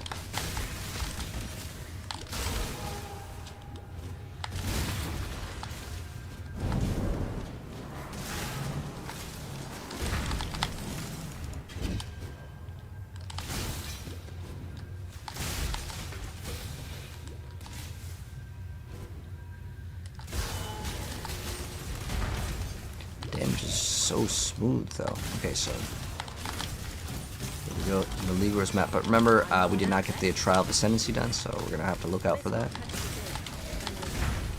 Oh, there's a shrine. So how the goal works is when you kill enemies, it'll spawn a shrine once in a while. The shrine is actually pretty good. I still actually should get Artillery Ballista. That would actually be pretty nice, big DPS for us. Although our DPS is so good, it probably doesn't really matter. So we're looking for the Trial of Ascendancy. There we go. There it is. So we get Trial of Ascendancy Crypt. But don't worry too much about clicking on the shrines. I will use it in the end game for sure. Because I like to spec into shrines. It's the most OP thing ever. Your character will literally feel like you have a headhunter, which is one of the most powerful items in the entire game, without requiring it. You just get double shrine effect, and you get shrine duration, and it just goes crazy. So you got one of the Trial of Ascendancy's done here. And then now we are done with this area. And then we go back to that area that is kind of like our main little hub. Keep your life to your own. And we go to the crossroads once again. So if you see the map here, this area is already done. Now we go to the top. I don't know why we never got the rewards for the this thing. I don't know if it bugged out or it probably has to do something with the this thing. That's my guess. But yeah, from Crossroads right now, we are now going to go to the Chamber Ascends level 1. Now you can go to either one of these, but like if you do it this way, it's just better because you get the map first. But the other way is totally fine. If you go here and then get the waypoint, then go back to the Crossroads and then grab the map after.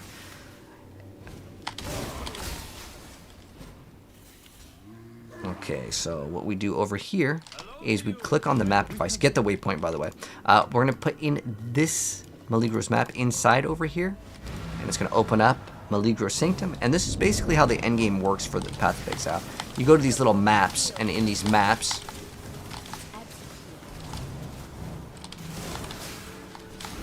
you kill a bunch of monsters along the way, and those are optional. And then there's a boss at the very end. If you kill the boss, it completes the map. And if you complete the map, then you can get like a bonus point. I'm gonna click on the shrines, which is optional. Ooh, I don't have Herald of Ice on.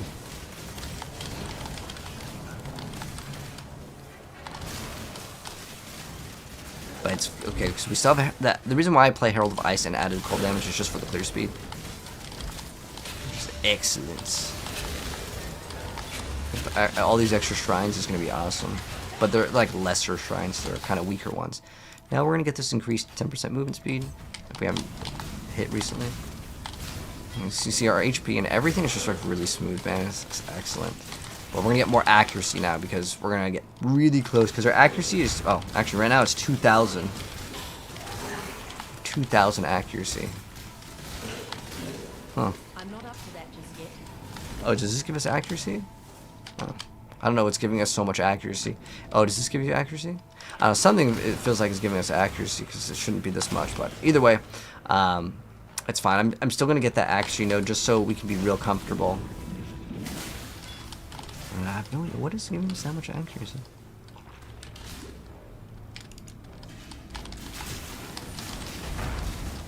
Something's got to be giving us accuracy. I'm still perplexed on what it is. I know that gives us a decent amount.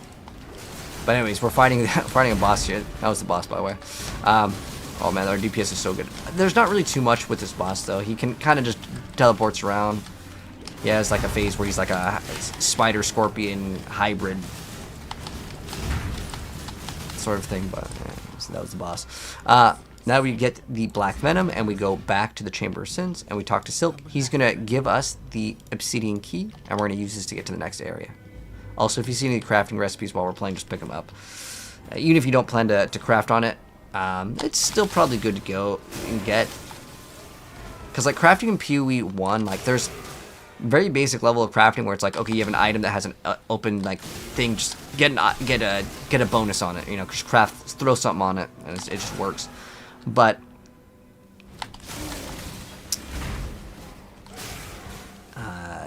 if you don't want to engage in crafting, it's totally fine. So right now what we're looking for is Chamber of Sins level 2.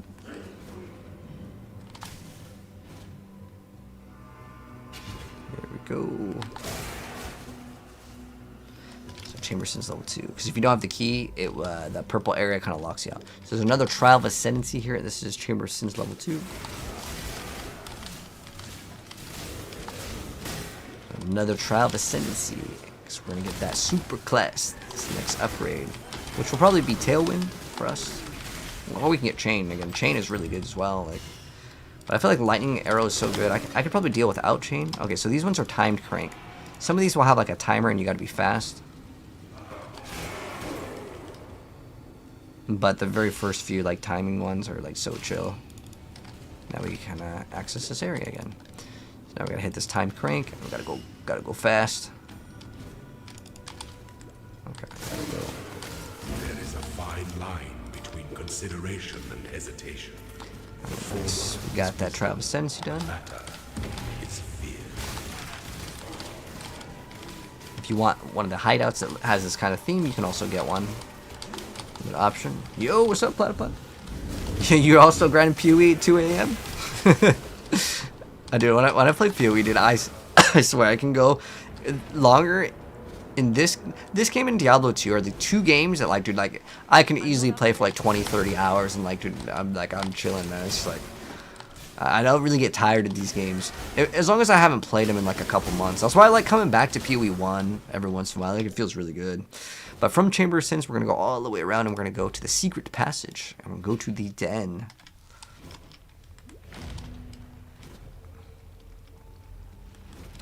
And then there's a quest over here. Oh, let's see what pops up. There's like a boss that we can kill in here. Let's go kill it for funsies because we're doing really good on time here. So some of the bosses they can give you some rewards, but it's mainly just to check the DPS because our DPS is really solid. Really solid. The Great White Bones.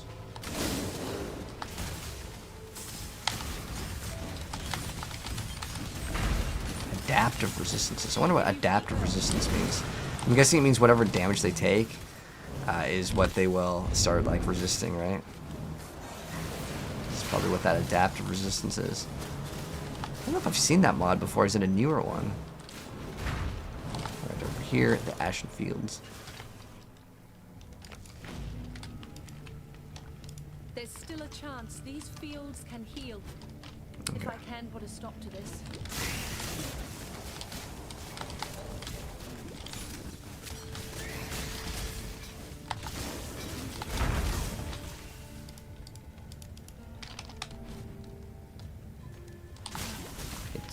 Be to the right, up and to the right.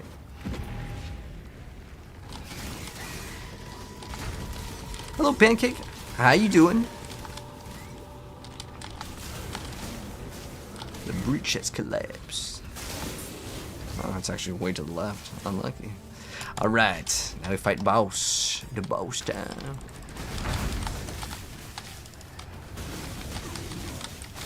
Also, this helmet looks really ugly. It's like what do you call this? It's Plague Doctor masks.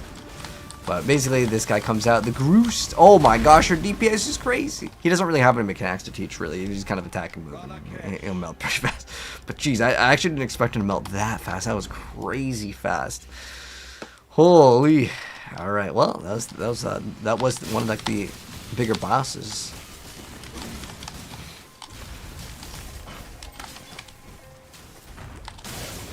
So when we're in the Northern Forest, there's 2 exits here. And one of the areas is just used for a. So we're gonna go to the Dreaded Thicket. However, we want to get the waypoint. Oh, we already got the waypoint. Perfect. See, I can see it over on the mini map. So we're gonna go to the Dreaded Thicket. We also need to get that extra accuracy. What is our accuracy? Yeah, like I said, I don't know how we have this much accuracy, but it's probably some item. So what normally you'd get is you can go for a couple different things. So there's this. Where is it? There's this over here, which you can get just attack speed and accuracy. This is like just a good one overall. And then you can get the plus 500 accuracy, or there's also a couple bow ones that are pretty close by, where it says like, as one of the bow masteries, it's 100 accuracy rating per green socket and equipped bow. That one's a really good one to grab as well. You can respec out of the Mirage Archer if you want to. Our accuracy is really good right now.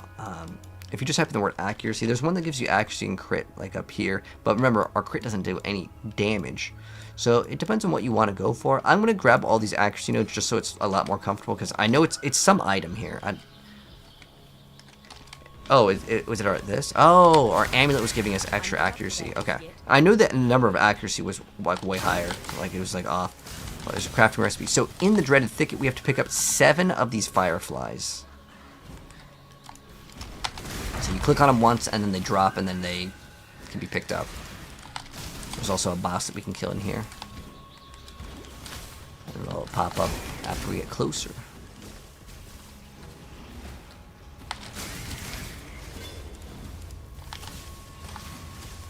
Alright, firefly. Do we have 7? 1, 2, 3, 4, 5, 6. Okay.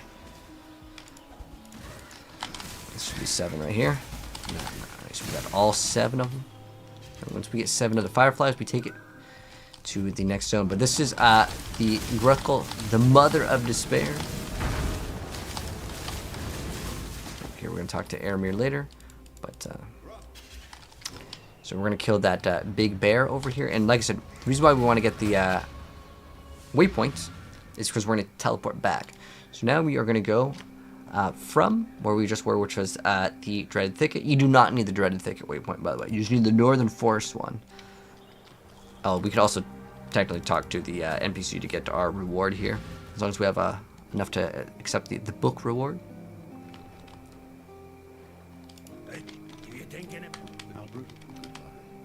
So one of these Aramir. There we go, passive point. And then we got the extra passive point from another quest. Yes, Oh. there's an Asmir. Don't take that item. You don't need it. It's an optional quest. Alright, now we have 2 additional skill points. Boom, boom. And the next one, we're going to get that. We can use accuracy equal to your intelligence. It was like 100. That's not even worth it. And then we have dexterity bonus grants 3 to accuracy per dexterity instead of +2. So we would get another. This +1, so basically another 300 right there. I think that the best one is the 500 one. And then we have minus per level, because that one's pretty much the best one. And that's the one that we'll get. And then now, again, we're going to go back into the Northern Forest. This time we're going to go up. What are some tips you have for someone who's played PoE not to get overwhelmed starting out? It's just to follow a full walkthrough through some. That's 100% the best. If you want to follow my guide, I could obviously recommend it. I mean, you're seeing my character that has, like 7 to 8 hours of gameplay, something like that. And like, look, I mean, I'm making the game look super easy, right? This is a fresh character. You could build this in one day, in one weekend. If you're a little bit, newer to the game, maybe 2-3 hours a day, and yeah, you can get this. You can get the same level of power that I already have in a weekend. where you're just blazing through the content. But yeah, don't worry if the game feels overwhelming. That's a big tip, is because there's just too much knowledge and information that like the average player for any game. Like this game has probably the biggest skill gap in learning, and it's not necessarily skill in terms of your actual skill pushing the buttons. There is some skill in bosses. Most of it's pretty much just knowledge, though. It's not really too much skill. We can dash across this. We'll wait for a dash to come back up, and boom, dash across.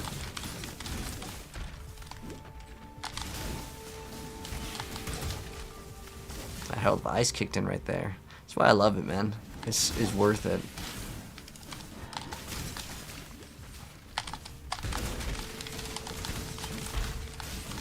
But yeah, once we get to Salusan, okay, this is important.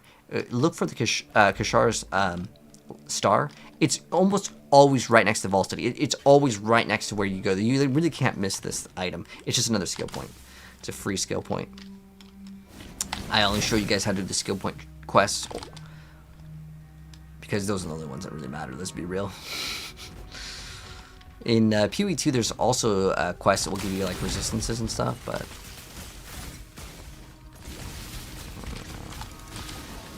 once we get to the waypoint, because there's going to be a waypoint, we'll look for that waypoint.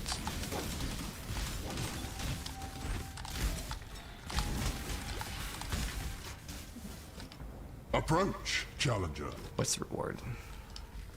So you can check out the reward. If the reward is good, I'll show you guys how that thing works. But basically, it's a little mini game that you can play, and he adds challenges. There's like spitting saw blades, and you just try not to get touched by them. And he'll drop items, and if you keep on going again and again, you'll always get better rewards. But if you fail it, then you get no items. So there's kind of like a fun little game, but to be honest, I would say the rewards on that thing are very, very mediocre, and you're kind of stuck in one place for a while, so I don't like doing those ones for that reason. Okay, here we go. We found the waypoint, and Yina is over here. So what we're going to do is we're going to go back to town right now, and we're going to get our extra skill point, and then we're going to get that extra accuracy, which we probably don't need right now, but our items just have a lot of accuracy. But to make this playthrough congruent with, like, you know, the average player, because again, that thing gave us a lot of accuracy.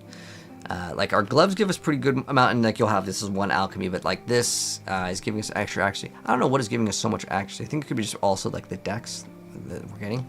But we're going to talk to this guy. He's going to give us a passive point. Also, oh, this is a fun item. Does it give us Soul Eater? Gain Soul Eater during any flash effect. Lose eaten souls. Soul Eater is actually a really fun thing to mess around with. What Soul Eater does is, if you kill enemies, you gain 5% increased attack speed and cast speed, but you lose 1 soul every 0.5 seconds if you have not eaten any souls recently. It's fun. I don't know. Can we run this thing? I think we might be able to run this thing. Okay, cool. I'll show you guys how this works. Now, it only works when we have a flask effect activated, and then it goes away. But we're going to take this extra accuracy one. So we're going to pop a flask over here, and you see our character is going to get stronger and stronger. Oh, wait, we didn't need to go to Dread Thicket. We needed to go to the waypoint. But it's another, like, fun item. I just prefer Prison Weave because it's up 24/7. And the other one only works when you pop a flask. And there is a way where you try to get as much flask duration as possible. And then you try to upkeep Soul Thirst. But it's kind of a... It's a little gimmicky. And, like, I'm not gonna lie. The helmet that we have is a little bit gimmicky because it summons these little... shrines, but the power that you can get from this is way, way, way better. So yeah, but it's not bad. I mean, like, you can see our power over here. Once that thing ends, though, it kind of sucks. But since we're still in the campaign, I mean, 9 times 5, it's like 45% more damage. I don't think it's more, though. I think it's read as like increased damage or something like that. Let's see. 5% increase, yeah. More and increase are 2 different stats. But, like, I mean, for the duration, I mean, it's like 50% increased attack speed, and then you also get, okay, it's just attack speed, yeah. Wait, is it attack speed? Oh, increased attack speed and cast speed, okay, so, yeah, if, like, okay, 50% increased attack speed is actually pretty insane. That's really good, just for killing, like, 10 monsters. But remember, that's only when the flask is up. But if I activate another flask, it resets everything, which is really annoying. That's why I just prefer Burning Prism Weave, because it's just flat damage 24/7, and our damage is really good already. Alright, so even more damage now, or we can go for a lot of different things. If you want more damage, there's a lot of like elemental, and there's crit here as well, but we're just going to focus in on the elemental damage side of things. If you want to get movement speed, there's more movement speed here. There's actually 2 life nodes. I'm going to grab both of these because I think these are just fantastic to grab.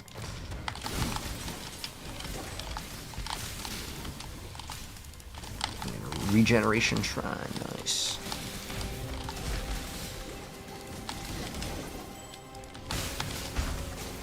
Just keep it going.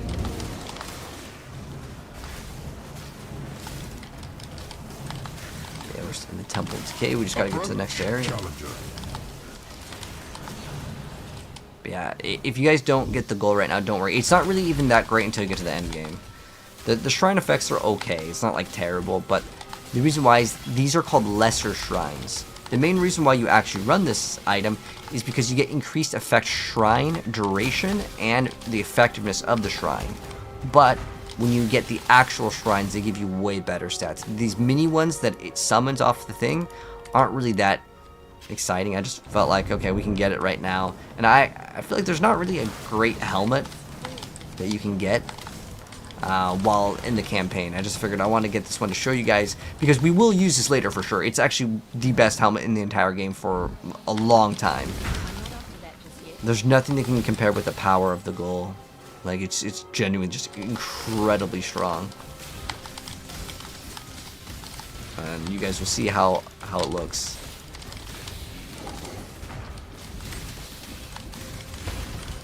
Heck, this looks already really good, but the goal isn't giving us any damage here. It does give us some cold resistance, some HP, and it gives us some energy shield. It's not like a bad item for stats, too. And what did ours roll for cold res? Oh, it's like almost perfect. Yeah, I remember. We had it goes up to 40 resistances. And ours rolled 39. But it's a really cheap item all the time anyways, because it's common. But when you spec into shrines at the end game, oh man, there's nothing that comes close, man. It's so good. You still haven't played Heist? Like at all? So yeah, the heist mechanic, it's just slow. I don't think it's bad for rewards though. There's a lot of mechanics that are all rewarding. Like Expedition, I think actually rewards you the most. Like objectively, that thing actually gives you the best rewards. But the reason why it gives you the best rewards is because the time invested into how long it takes to read and set up the things, it does take time. And it's smart that they give you the best rewards in that one. But most people don't like to read, so it's fine. It's like with Heist, you're paid for the time that you're just wasting time waiting for your NPC to get the little bar to go up, right? You just go big bump. Yeah, you can. Although movie, I've been gaming all day. Nah. I've been playing a lot of different games. We played a horror game today. Like Lunar. Oh. And then we played like 2 different other games today. We played, what was it? Echoes and Lunar Eclipse. Echoes of the End and Lunar Eclipse. We played both those games today. Anyways, we're on the boss here. This boss actually has a mechanic that I do need to teach you. So those purple lasers, you don't want to stand in them. That's it. So you see this purple laser, don't stand in it. You'll see it. It's very, very big. You can't really miss it. Other than that, though, there's really nothing that you need to really pay attention to. It's kind of the same shoot, move. So, the guy thought he could control the Spider God, and the Spider God, well, he had other plans. So he ends up dying. He actually kind of betrays you. But, man, again, you shoot. And, again, purple lasers. So right now he's in his you can't hit me phase. But, like, this thing is very, very fair. But it will one-shot you, though, most of the time. Especially if you get stuck in the overlaps. It will do big DPS. But you can see this act was pretty fast, right? What was that? 36 minutes? And we got a unique shield. Is it good? No, probably not. But Soul Thirst might actually be worth a couple Chaos Orbs. Let's check. And then we got one of our big nodes over here. Right now we're going to run this one. The only reason why I like the Brine King is once we get that immunity to freeze. But right now, getting that extra damage over time, like reduction, is okay. It really doesn't matter though. None of them are really that great right now. The spider was hungry, yeah. I'm not up to that just yet. He wasn't himself. He didn't have his Snickers, man. Okay, so now we're going to get to the next act. We're almost done, man. We just have 8, 9, 10. And again, these are usually shorter acts because it's just the way the game is set up. In fact, our time is so good, we can maybe just do the trial of ascendancy in this one. Let's see. I'll double check on that because I think we're really close.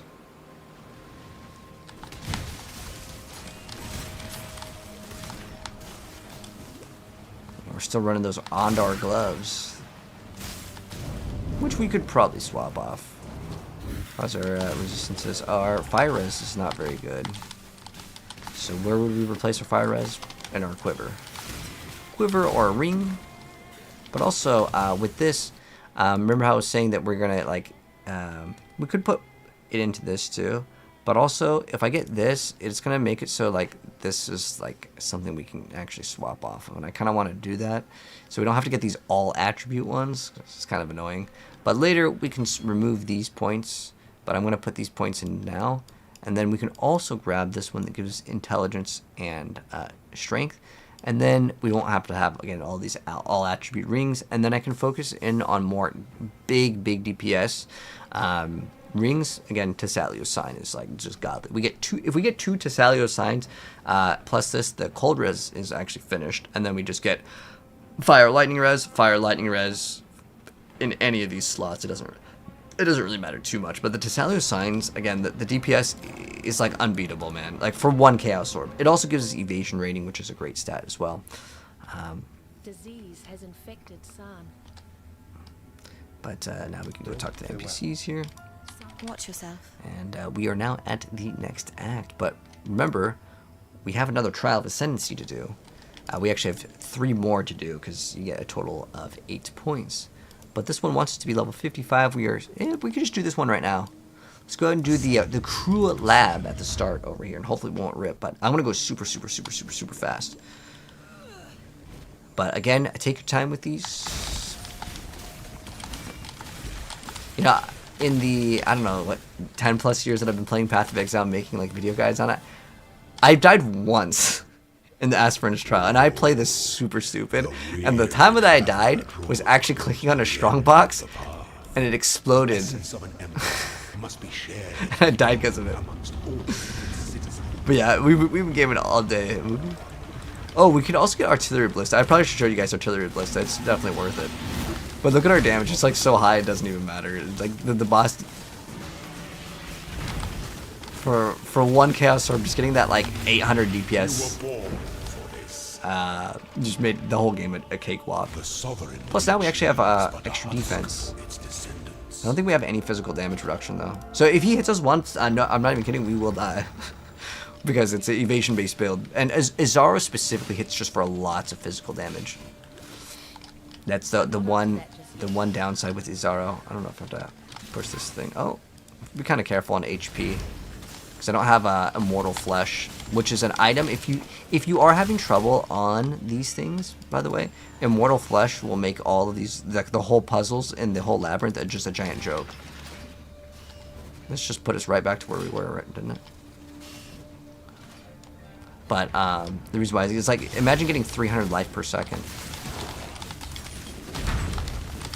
Oh. That's a very dangerous debuff. It looks kind of like a red. I think it looks kind of like a red, like a red swirl with some lines in it. It's the best way to explain it. So that is vulnerability. So we already have no physical damage reduction on our build. It's actually kind of a normal thing, by the way. It's not like I just made like a meme build for you guys and be like, hey guys, if you take physical damage, you lose. That's just kind of how this class is. But most of the time, you're range, so you don't really get hit. That's kind of the trade-off, right? You can always use these to check out where you're at, so we're totally fine.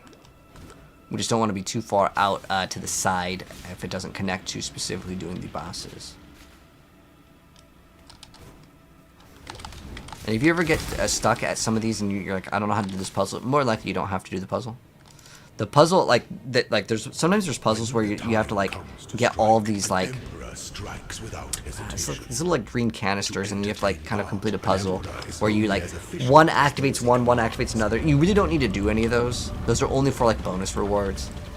I never do them. I don't really feel like it's really worth it because your whole goal is to get to end game as quickly as possible. So like, our damage is real OP right now. And again, it's just because this just has a lot of damage. As long as it has cold or lightning damage, we're good. It's just you don't want to get one that has physical damage. Or I'm sorry, chaos damage. Physical is okay because your damage that's elemental gets physical gets converted to elemental.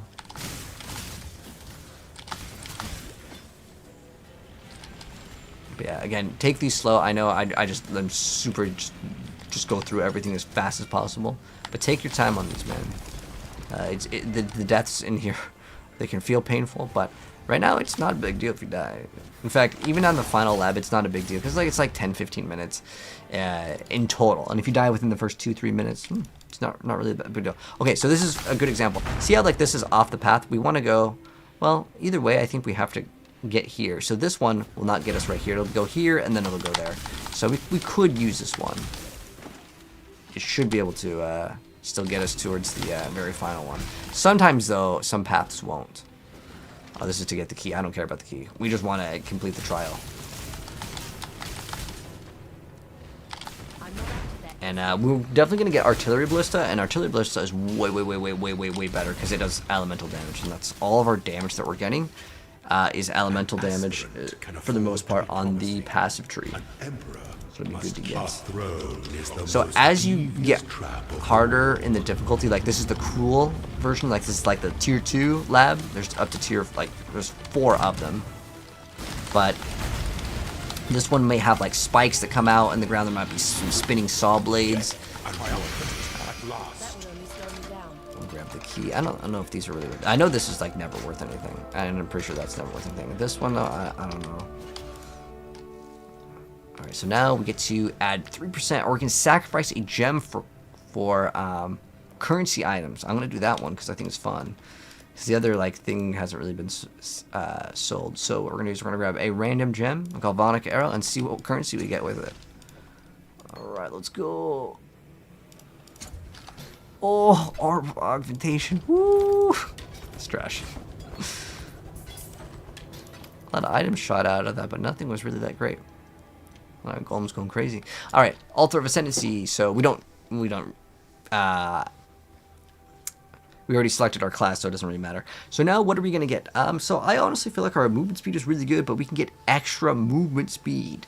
And honestly, like, I mean, I'm gonna get Chain in this one. This one is really good too to get extra projectiles, but I honestly feel like 3 projectiles is fine. I actually think that you can play without endless munitions. It's only when you play Tornado Shot that one becomes really good. Usually how it works is everyone gets Ricochet, everyone gets Far Shot, and then Focal Point is good, and then also Gathering Winds. That's usually what people go for. Right now, though, this one is excellent for sure, I can tell you. Now, Tailwind's going to give us extra movement speed, which, again, lets us complete the game faster, so we're going to take this one for now. So how it works is when we attack now, you're going to see this little like Gale Force, and basically it just gives us increased action speed. So that's our attack speed, movement speed, cast speed, totem speed, anything that's related to speed, it will do it. So you can see we completed the entire act, and we got the Trial of Ascendancy done already for the next one, so it'll be ready to go when we do Act 8 in our next part of our play session. But anyways, hopefully you guys enjoyed Part 7, Act 7. We'll see you in the next one, Kappa. Alright, so let me go and label this real quick, and then I need to also put that we did, that was a fast one, man. We really blazed through that one, and we got the Trial of Ascendancy done, which was insane, man. And then we need the POB, so we're going to grab the POB real quick.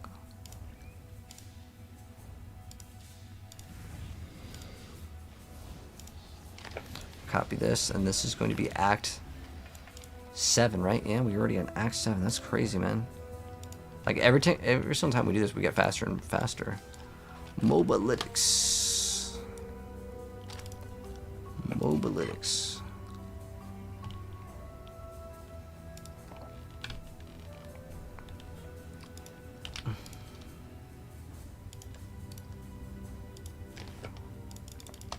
this. Paste this. Act 7. Boom. And we got our super insanely good bow, and make sure everything's accurate over here. Boom. And go to the notepad. Boom. Also copy the code. Oh wait, we don't. You need to go to Pod and grab the ninja, Peewee Ninja.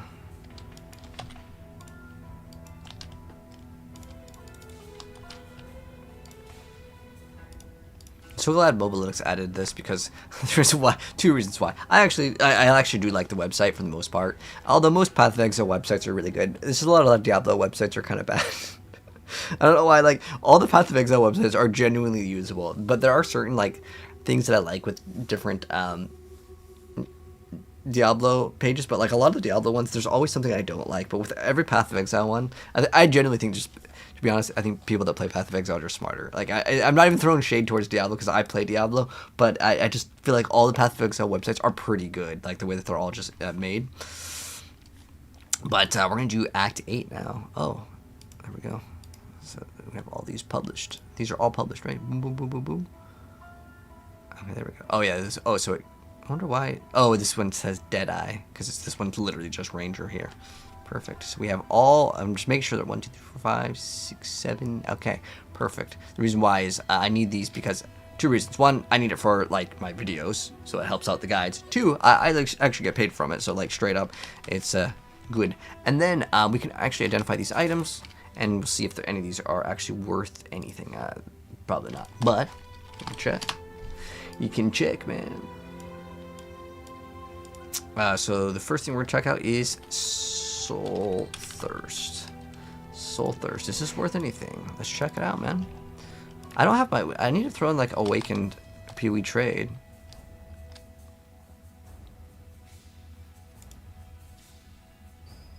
Just the install. I don't know if I just clicked on the install file, but is it? Oh wait. Oh, cool. Can't see why I'd want to do that here.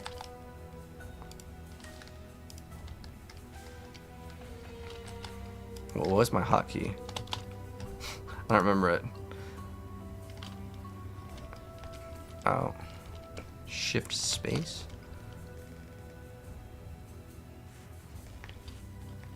I made caps lock? Oh.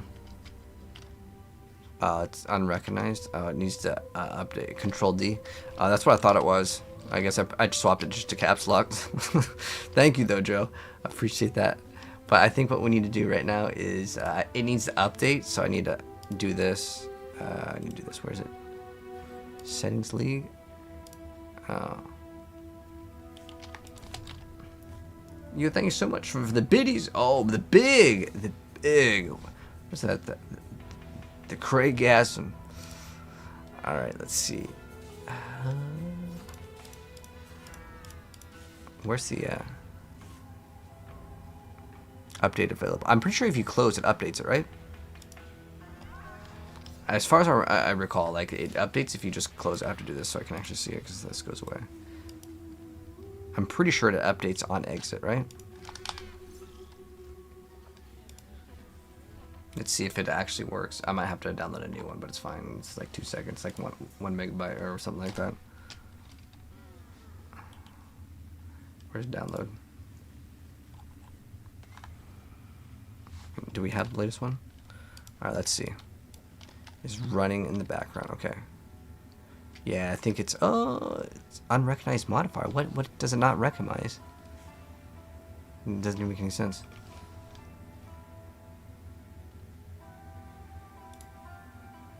All right, here we go.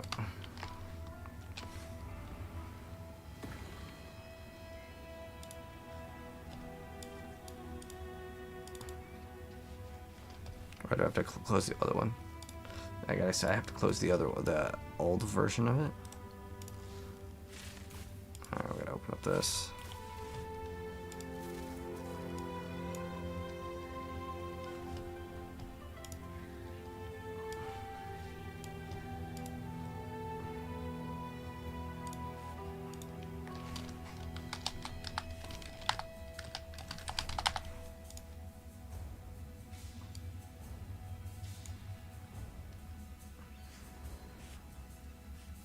Alright, so let me install the newest one.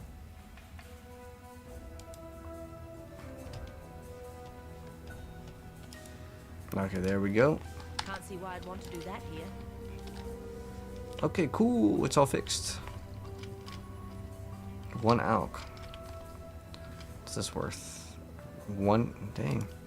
It's worth 1 alk too. It's probably worth the chaos. Okay. Let's see if we can get that asynchronous trade in there, man. I want the asynchronous trade. Oh, how do we access this? Oh, do we have to go to Faustus, right? Faustus? What have you got for me? Oh, how do you do the asynchronous trade? Is that only access towards the end of the game? So I know I have those stash tabs, but I just don't know how to activate them. Oh, he's Act 9. Ooh, thank you, Joe. I appreciate it. Yeah, we're almost there, man. I guess we'll just throw these in like the 1C tab. And that'll be okay for now. I just need to grab my own. My own guy, because that's 7. We gotta go to Act 8. Act 8.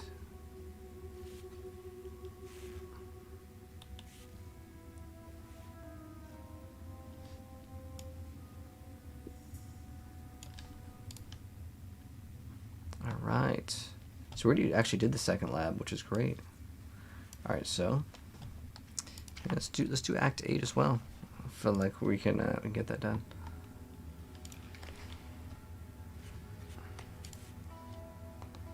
Just need to copy and paste the this. So what I do for my videos to make it easy, I put timestamps for myself like this. So I know like this is from my old video, but like I put these little timestamps so I know like about how long it takes to get certain things done. But this will be a pretty fast one, and since we already have the lab, maybe like 30 minutes. 30 minutes, man. We'll get this thing knocked out. Should be really good. I kind of want to get 2 Tessalio signs though. That'll be big DPS. Then we can get a helmet with or not helmet, pair of boots, which is movement speed res, and then we get res here, and then we get 2 Tessalio sign, and then our damage is really good. What is that? The damage of that? I'm gonna go check out what is it.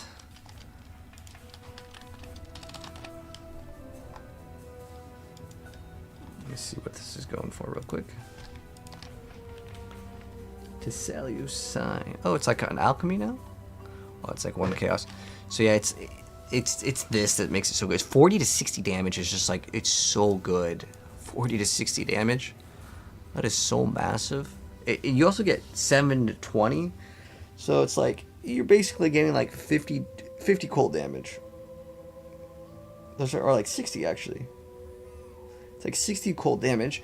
You also have a chance to freeze, and then you also have a void chance of being chilled. You also get massive amount of evasion. The only thing that doesn't give you is HP. These brick builds. We can get away without running this thing now. Cool. We can get 1 Tessalio sign. I kind of want to get 1 of these. So we'll get 1 of these ASAP, because our bow is really good. Everything in our entire build is really good. This will definitely get replaced. But we run it until we pretty much get to maps, because the amount of movement speed, you're not gonna get 30% movement speed on a chest piece while leveling is not possible. And this one, it really isn't even that bad thinking about it now. It's giving us accuracy, it's giving us like strength and int. That probably breaks our character pretty hard though. Until we get the extra like strength node, the other 2 points, and then we can swap off of this. But yeah, the Tessalio sign, actually, is that going to scuff up our resistances? It scuffs up our lightning res pretty hard. Our cold res is going to be through the roof, but we could also look for a quiver that has, because we don't need cold res at all. We just need fire and lightning res. Yeah, if we just get fire, lightning res, we'll be good. So we're going to hopefully get 1 Tessalio sign, and then we'll also look for a quiver. Let's go to this quiver. Let's go to defense, or was it 61 is our level right now. Quiver 61. Fire res. And then lightning.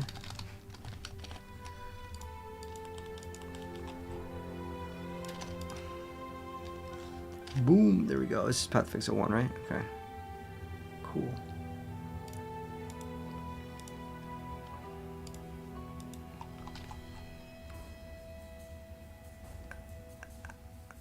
I forgot how good quivers are in this game. The quivers are insanely good.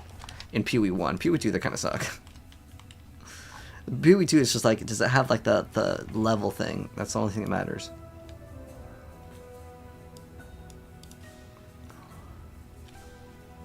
That's pretty good, man. For like 1 Chaos Orb. It's ridiculously good. Like, look how good, yeah, this thing is like so good for like 1. It is insane. Look at that, 100 life. 100 HP on that. Alright, so we're going to get that, and then we'll also need to go to Falsus to convert some currency. What is that? Hello, hello, hello.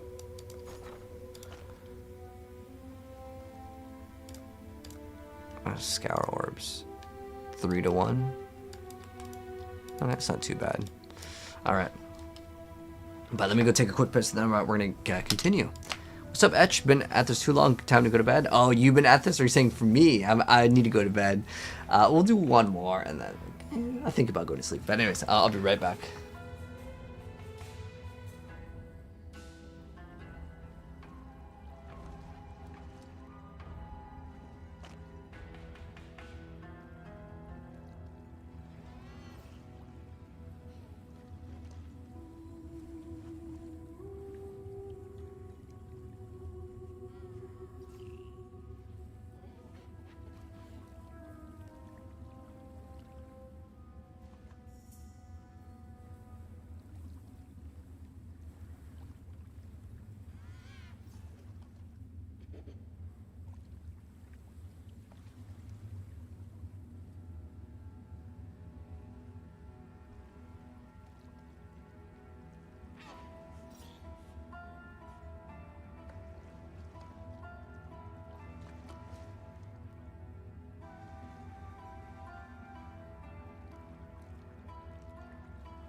Oh man, but PoE can keep me up for so long. I love this game, man. It's such a good action RPG. Alright, but we're going to get some upgrades on this next part of our little play session, which is going to be good. Alright, so let's get started, boys. Act 8. We are progressing quite fast, but we're going to get some upgrades here. So we have 1 Chaos Orb, but I'm going to try to convert some currency and get some more Chaos Orbs. So what we're going to do is we're going to go Faustus. We're going to go to Currency Exchange. We're going to say, I want, and click Chaos Orb, and I have Scour Orb. Ooh. If we have 4, let's see. Go to 5? Ooh, it's 2.5. We'd have to go 6. Okay, we could... I don't think we really need the Scour Orbs. Let's just go grab 2 Chaos Orbs right now. Alright, but it doesn't really matter. Whatever currency that you have, right, or that you're playing. So it could be, let's say, Jeweler's Orb, we need 25. Wow, that's really bad ratio. Sometimes, like, in the earlier stages, they're just bad for ratios. These ones are 6 to 1, so we can get 1 Chaos Orb with this, too, if I really wanted to. This could be another option. But the colors... I might want to like use some of these later, so it'll be good to keep these because we might want to get an upgrade on our boots. But what we're going to do is we're going to get 2 upgrades right here. So upgrade number 1 is, I've been talking about that Tessalio sign ring for a really long time. So this is what we did. We just type in Tessalio sign, and then we're going to go find one for whatever one has the highest amount. I think evasion is the only thing that matters on this, like as in the rolls, because this always rolls 10%. This always rolls a very specific amount. Like these just roll specific ones. The cold res doesn't matter because we're going to be overcapped on cold res. But what we really want to get is as much evasion rating as possible. But we only want to pay 1 Chaos Orb. So we're going to do this. And then we're going to go and click where it says evasion rating. And look, we can get a perfect one over here. Now there is also this cold damage, which this one rolled kind of low on the higher one over here. But you can also do this, which will filter the item by the stats. It'll type in all the things. So we can put like let's do 280 for the evasion because 300 is the max. And the other set that rolls here is it rolls 9 to 15 on cold damage. So we're just going to do this, and then we're just going to select the one that has the highest. Oh, that's a perfect one. So let's go see if we can direct whisper. Hopefully this guy will respond, because I actually really like that travel to hide out. Oh, cool. This guy responded. Boom. Instantly. So now we're going to go.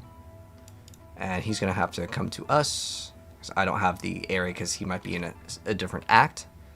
We'll just have to go to Whisper. And we'll be like, I don't have... Oops. Not in caps, though. I don't... usually they'll understand. But sometimes you just got to let people know. Because...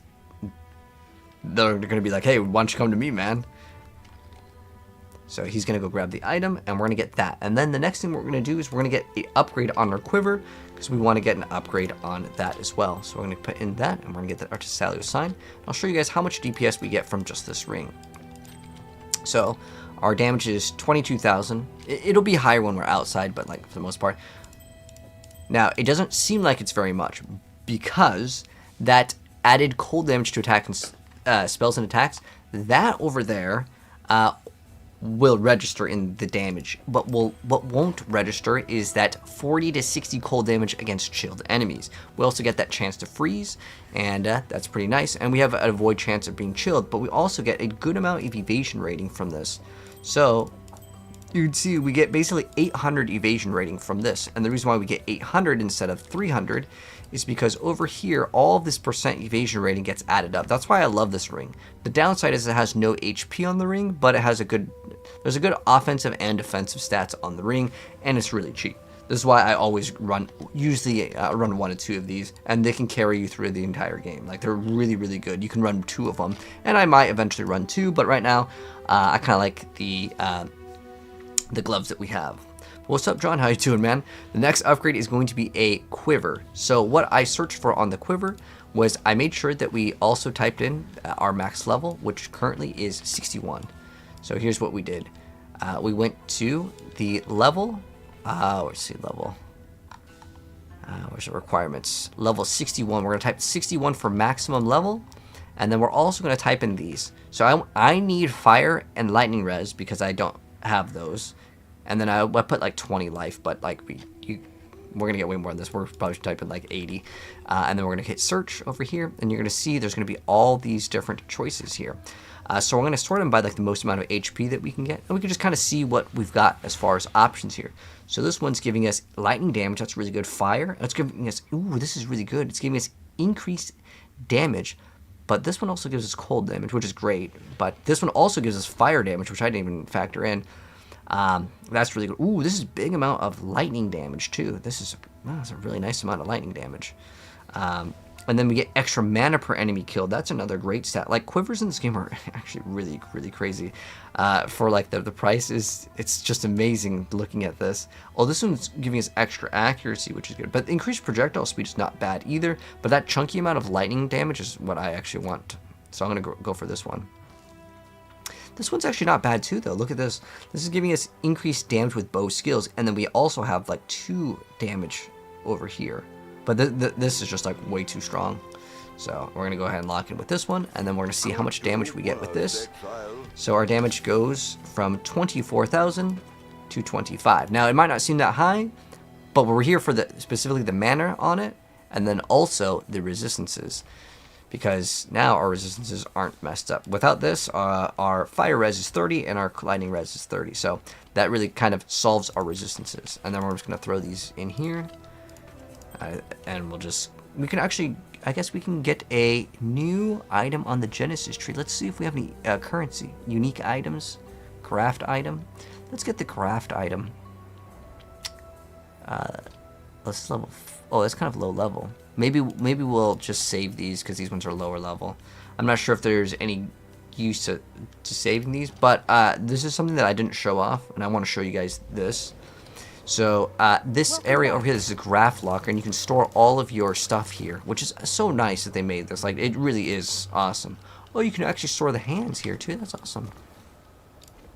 But some of these we could just like use too. I mean, I think this upgrades them anyway, so maybe we should just use it.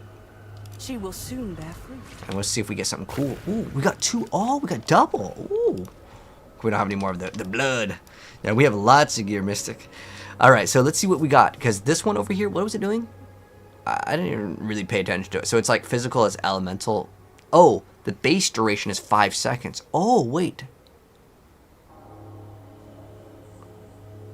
Oh. While affected with an elemental ailment, it removes all elemental ailments from you. Oh, so this gives us ailment immunity, sort of, every 5 seconds. But that's actually pretty good. And then we get physical. Wow, that's actually pretty cool. Then let's see what this one does. So this one gets increased fire damage. So what does this do? Fires 1 projectile. Its cooldown is 35. Let's just try it. A lot of these I'm just going to try out. Oh, this is also his burning message. What does this one do? Ignite duration. Is this kind of the same skill? Oh, this one's the same skill. But we're going to try it just to see what it looks like. But I think the gray... This one is actually really good. This thing is awesome. All right, let's go finally start the next act, which is Act 8. Whew, so much, man. So much to do. All right. So the first thing that we're going to be doing is we're going to go to the bathhouse. So over here, Can't see why I'd want to do we're going to that. start out. We're going to get rid of all these exclamation marks. Just, I'm going to get rid of them. All right. So now it wants us to kill Doedry in the sewers. And our HP is actually pretty good right now. But we also need to, again, check to make sure our accuracy Disease is must 3,700. Oh, we're so like we're miles ahead. Miles ahead. I'm not up to that just yet.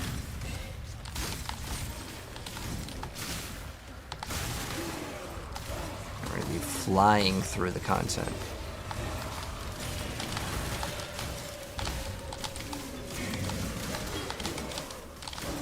Poor corrupted creature. Because now that Herald of Ice is going to activate a lot more often. We didn't really have problems with clear speed anyways, like, to be honest. Like, our build was just mowing down everything. A lawnmower simulator.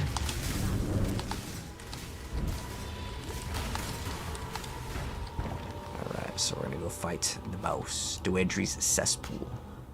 Oh, I forgot about the artillery ballista. I'm going to forget about it until we get it. Let me go grab this real quick. This is 100% optional, but it does increase your DPS a decent amount. So let's go see if we can get this off of one of the NPCs. I don't know if she has she doesn't have gems. What we can do also is we could always go back to specifically Act 3, the library, and we can check to see if Siosa has the gems. So we're going to purchase Ballista. It's a green one. So the one that we want is called Artillery Ballista, and this one is the best one. So does this have elemental damage? Oh, I don't have elemental damage with attacks. I think I have that one in my storage somewhere. Actually, let me go grab this out of the storage. I know I have an elemental damage with attacks. Is it on my other weapon? Oh, okay. So we're gonna go here. Elemental damage with attacks. Okay, so we want to put artillery ballista. If we can fit this in, let's see if we can fit this in. So power charge on crit. Okay, we're gonna put. Oh, we need a green and a red. Okay, well, it looks like we're just gonna have to do artillery ballista over here. Actually, where is our? Oh, we need precision here for sure. Well, we need it to be red. Let's see. Mana forged arrows. Okay, stolen golem can go over here. So sometimes you just have to move stuff. All right, so we have precision can be over here. We don't need shrapnel ballista. We're gonna throw artillery ballista here and elemental damage. So the elemental damage will work with this little setup over here. So all we're doing with this is it's just gonna get the bonus of being able to summon a bunch of turrets while we're waiting for the boss to do something. But I'll show you what it looks like. Here's what artillery ballista looks like. It actually does pretty decent damage. See, it just has like a big delay on when it actually attacks. So it's like it feels terrible to use if it's your main skill, but our main skill is lightning arrows, so it doesn't matter at all.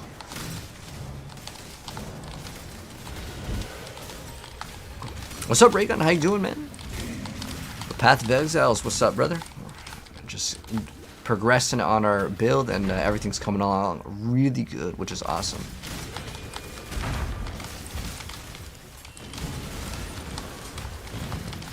I'm trying to see our little craft thing. So, when commanded. Oh, I don't even know what when commanded means. So that's when I think that it has some sort of condition. Okay, so we'll go back to the one that we were using before, which just removes a ailment every 5 seconds, which is actually pretty decent. That's pretty much ailment immunity. Pretty much. It's like bootleg. But the reason why I like it is because see how this boss it's gotta do its cool thing, it's gotta let you know, hey, I'm a boss. But this boss, oh, damn, it was kind of too much DPS. Okay, well, that was a boss. So how this one works is there's a lot of like things that will build up, and you'll see that there's like a little thing over here that will like basically make it harder. If you click on it, it will remove all like the debuff stacks on you, and you can basically reset. The boss kind of does a little twirl, and then you fight it again. It's really not that big of a deal for a boss fight, but there is kind of a mechanic to it, but it's more of a mechanic of just like clearing all the debuffs on your character. I think these are reduces damage, or like increases the damage, but it's not really a big deal. Alright, so where we're at right now is the Grand Promenade. Okay, so this is actually important to explain. So there's 2 exits on Duedries. You can go from the waypoint here. You want to grab the waypoint, okay? You want to grab the waypoint, but you can't really miss it because like as soon as you exit, you can either go to the left or the right. It does not matter which way that you choose, but I'm just going to go to the left here. It's just, like I said, it does not matter which route you take, because you got to do all of them anyways. But we're just going to go left because that's the one we kind of just naturally walk towards. Oh wow, that damage is so fantastic, man.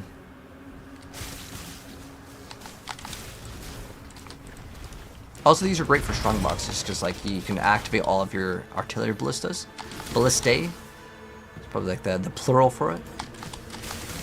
Just woke up, what they add in PoE 1? Oh, the new league just came out, man. Since I know you like PoE 2, the PoE 1, I just think it's a better game. But I like PoE 2. But PoE 1 just, I don't know, it's like the way the game feels is so much better for speed. It's like so much better too. It's like miles better in terms of like just how the game feels. I think that's the exit over there. Oh, this is to go, I think, I guess towards like the center. Because I see the thing over there. So I'm pretty sure it's over there. You see where that little like orange is? So I think we gotta go all the way around. They're making us work for it. We have another skill point over here. So I think we were working towards getting this. The reason why is because it gives us that strength and which lets us get a way better amulet, because this amulet is gonna need to be replaced. One way we can stick with it, we can get the 30 HP too. I mean, there's so many options. We'll get this 30 HP, but again, we can also grab that one, and we'll eventually get it. And then later, we usually unspec out of the attribute points, and our rings can facilitate those requirements. I hope that I wasn't wrong. And we're gonna have to walk all the way around again. Oh wow, really? Wait, hold on. No, it's a really strange wraparound. Okay, so since I have, I think I had the waypoint, right? Did we get a waypoint? I don't think we got a waypoint, did we? You can use the arrow keys on the keyboard. Okay, no, we're gonna have to walk. Unless it's over here. No, it was all the way around. Okay. Because you guys can see, like, we can't just like walk across.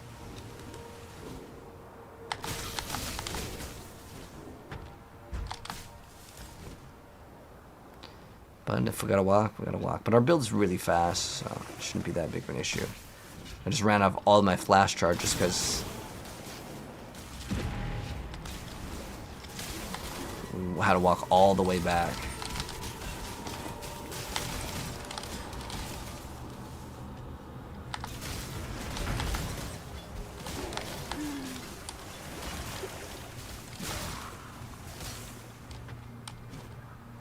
Alright, so we're in the bathhouse. Okay, so bathhouse has actually several different things.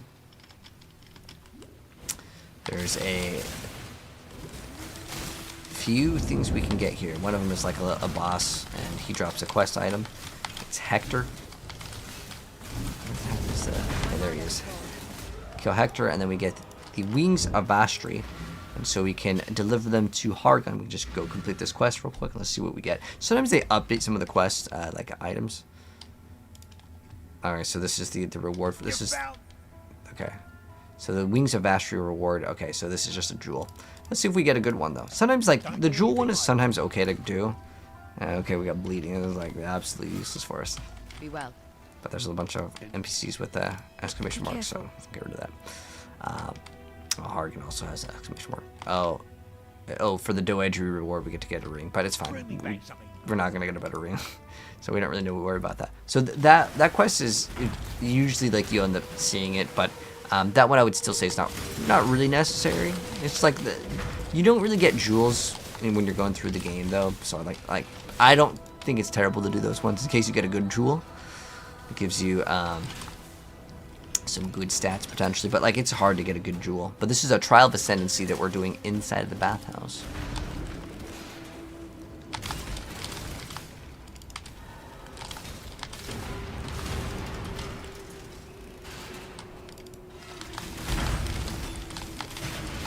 Do I like PoE 2 more? I like PoE 2.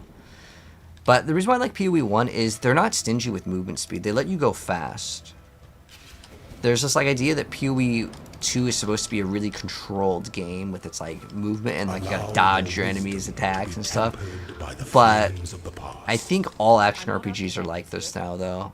Like even Diablo, people get mad when you start nerfing the movement speed and stuff. And like, to be honest, I mean like it just feels good to go fast, man. Okay, so did we get the waypoint here? I don't believe we got the, yeah, okay, we got the waypoint already right there. Okay, so this area has several exits. We're gonna go to the High Gardens here to fight a boss called the Reflection of Terror.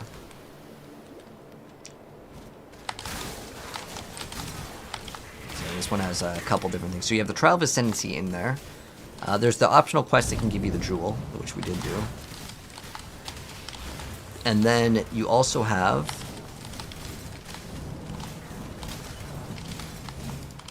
oh, whoops! I didn't want to summon that thing. Oh no, I want to go run fast. Okay, did we run past it? Okay. Oh no, we're gonna have to go do it. Oh well, it's okay. We haven't done one of these in a while. We can just see if it's worth doing. Existence is still. But yeah, we have the boss that gives us a skill point, which is the one that we're doing right now. And then we also have the Trial of Ascendancy and then the actual path. So. Almost there. So what level is this? 58 and we're 62. Okay, we're like 4 levels above still.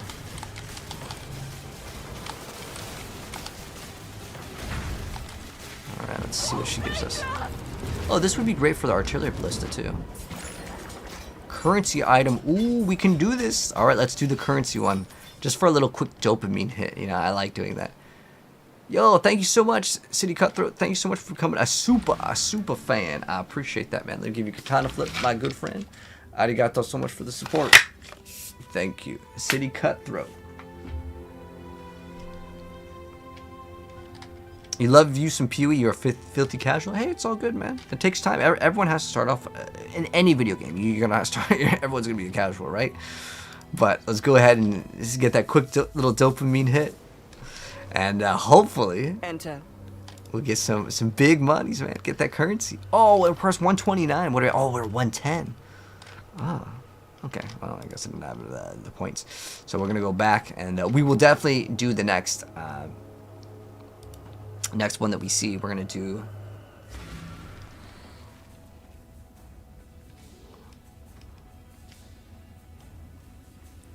The gears aren't really grinding. What's going on? Come on. Yeah, I definitely feel like the server's kind of a little bit chugging right now when it comes to load times. But it's just because everyone's playing right now. Which is kind of a good thing, though. It's awesome to see that people still play this game. This game is really old, man. You know, I actually felt like Diablo 3 could still have a pretty big life cycle. I don't think Diablo 3 is done. I think if they invested time, Diablo 3 could actually be... I genuinely think Diablo 3 could be better than Diablo 4. I actually already think it's better than Diablo 4. The only thing I actually don't mind Diablo 3's graphics because I've been playing it for so long, but originally I didn't really like it. I kind of like how Diablo 4 looks though, like for the art style, but after playing the game for a long time, I'll be honest, I actually think Diablo 3's art style works better because of the vibrant colors.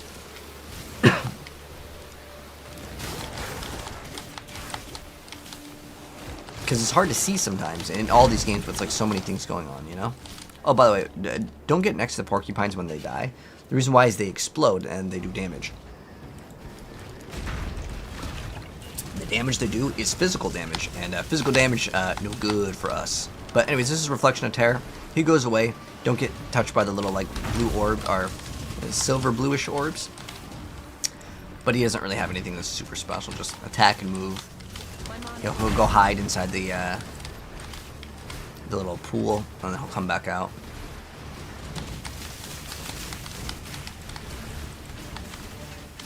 Some of his little minions.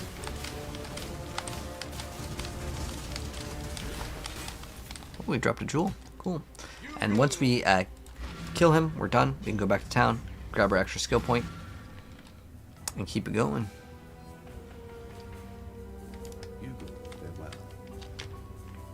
And then if we want to, always open the Pantheon to see like what are the new like cool things that we get. Like this one gives us physical damage reduction. That one's like okay. Reduced reflect damage. Well, none of these are really like that important to be honest. Like right now, like we have the choice. We only have 2 choices right now in that one. But what we want is the skill point. That's all we came back for really. Boom, we get the skill points. Okay. So we already got, we can get this extra HP too. If we want to grab this HP, yeah, I don't think it's bad. Sometimes you can kind of play it by whatever you feel like your character needs. Like you're like, oh man, I feel like I really need more HP. Like we recently just got this extra HP. This is HP and evasion rating. Well, if you want even more evasion rating, you can always get more. You just type in the word evasion and like you see there's extra evasion here. These are actually great to get as well. In the earlier stages, this is okay too to get, but what we could also focus in on is spell suppression. So spell suppression is over here. We can get a bunch of this. We're gonna want to try to get at 100% of spell suppression. What that gives us is basically when we have 100% chance, that means anytime we take any spell damage, we will just not we won't take full damage, we'll take half of it, which is actually pretty big. Like, there's all these spell suppression nodes. Again, we're going to get 100% of it anyways, but we'll probably get more damage now, because unless you have 100%, like, giving 25% chance to take, you know, less damage is good, but, like, until you get all of it, it takes some time to build up. But what we're going to do now is we're going to go back to the bathhouse to get the blue egg. This is another, like, a quest where you're going to get two eggs and you combine them. It's like a sun egg and a moon egg, and you combine them to fight the final boss. It's basically this one in a nutshell. I'm not up to that just yet. Okay, here's the exit over here on the bathhouse. There we go.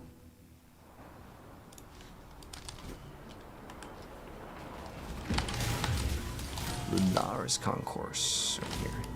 Now, it's optional if you want to get the waypoint here, because like you can go on either side, to be honest, and get the rewards. Oh, we forgot to get the Graph Blood. We actually only got one on that one. We need to do that so we can open up this big currency one, 129, and we could maybe get some Chaos Orbs off of it. That's what I'm hoping for. We have another skill point over here. So yeah, I was talking about spell suppression. I'm going to get one more, because this gives evasion rating per frenzy charge. So the frenzy charge, you have to have the mana forged arrow and frenzy though. That's how we are generating frenzy charges. It's just 2 greens anywhere. And then also the mark on hit is 2 greens, so most of the builds will require lots of greens. But these are optional, but if you don't happen to have the frenzy charge set up, then don't get it. But again, the planners will always linked, and you guys can just copy it from there. So what we're looking for is the Lunaris Temple. Oh, how am I playing? You're getting unable to connect to login server. I mean, to be honest, the servers weren't super smooth for me. It could be your region too. You can try selecting another region.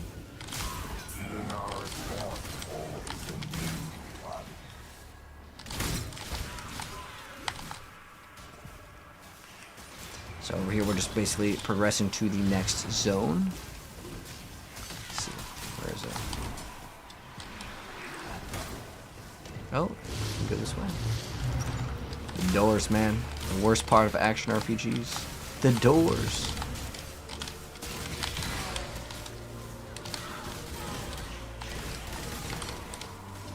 See that Herald of Ice getting used.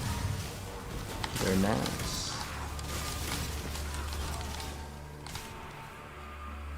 Can maybe use that chain. Once we get that chain, we'll get even more clear speed. But our clear speed is, I mean, the fact that we already have an 800 DPS weapon is actually pretty impressive for like this early on.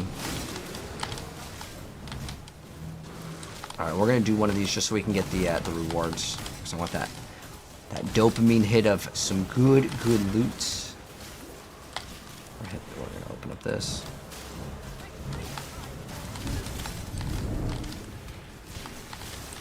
Sometimes when you kill enemies, you'll see that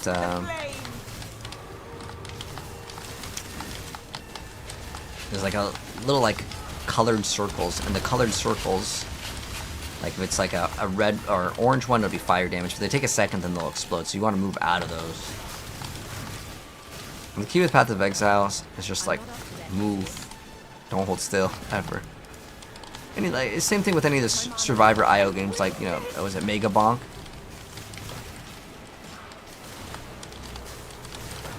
EU is always broken, is it? There's the final wave, and hopefully we'll have enough.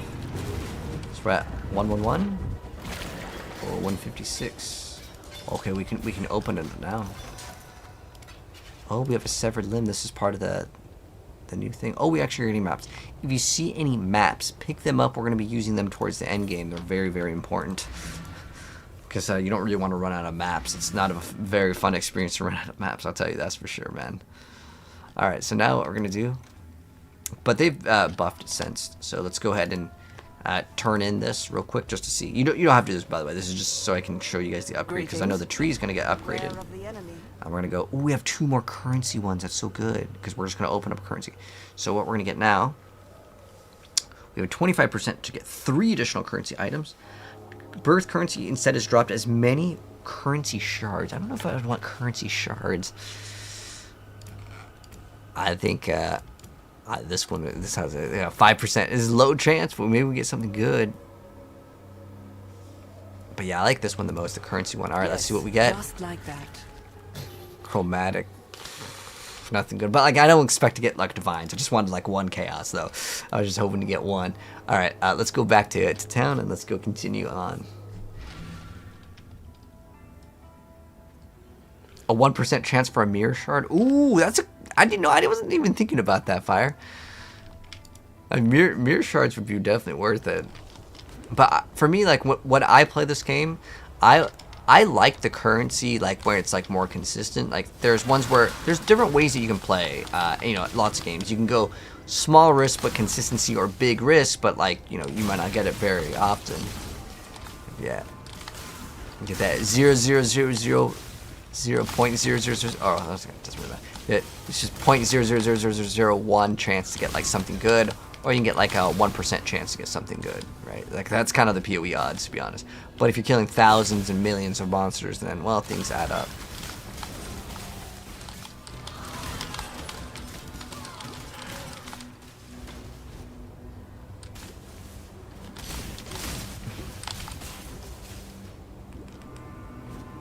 So what we're doing in Lunara's temple is just kind of just going to the very end of it. Nothing really too special with this one.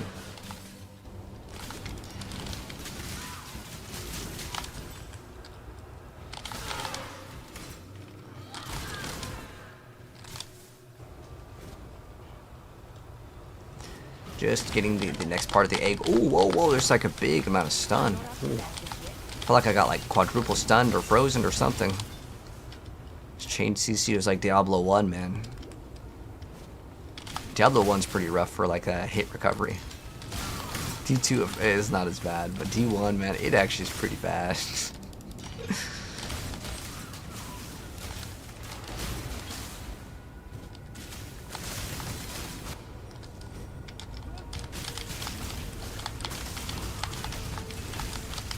Just fight this guy, and there's not really too much mechanics for him. It's a whatever. Okay, we got the moon egg, and then we get the other egg. There's actually a crafting recipe, but yeah, whatever. It's not that big a deal. Now what we're gonna do is we can go back to the Lunar's Concourse or the Toxic Conduits. So how it works is these all basically go in, like, you go to the left side, and then you're going to go over here. And then if you go over here, you're going to go over here too. It doesn't matter. For the sake of it, just because if you don't happen to have the waypoint, we're just going to now go on the right side of the sewers. Because remember how before I was saying that like it doesn't matter which side you go, because you're going to do it anyways. So this is why it does not matter. We have our extra skill point over here. And I think we were talking about some spell suppression, but we're going to get this. And then we'll get spell suppression right after, because we do want to get some survivability. Otherwise, a physical spell will one-shot us. So, okay, this is important. When we're in the Quay, we're actually looking for Oh, that was really nice that we got it like right off the bat. So you can see we're looking for an Ankh. Ankh in Eternity right there. Oh, whoa, we took a lot of damage. What was doing so much damage? So anyways, here's the Ankh of Eternity. And then we're going to have to find an area called... right now we're in the quay. We need to go to like this little like secret alley here. There's an area that we need to go to.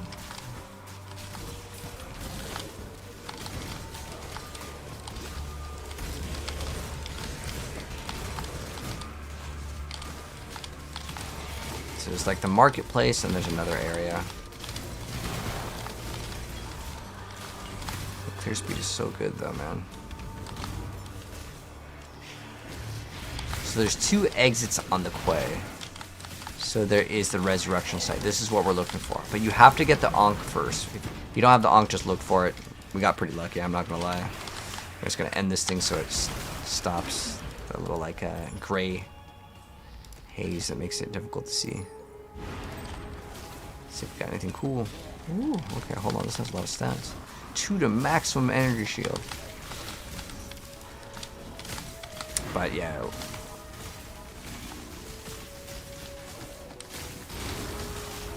Basically just fight off monsters for a little bit because the Ankh's doing its thing.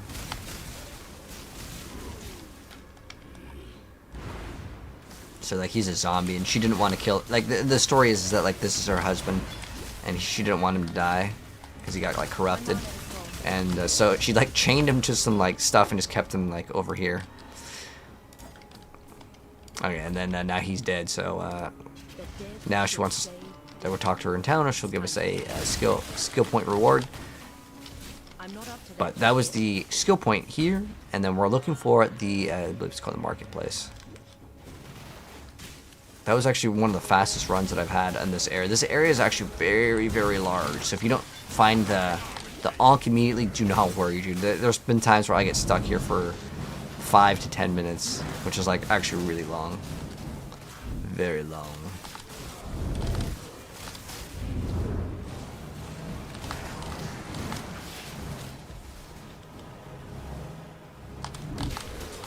Come on, marketplace.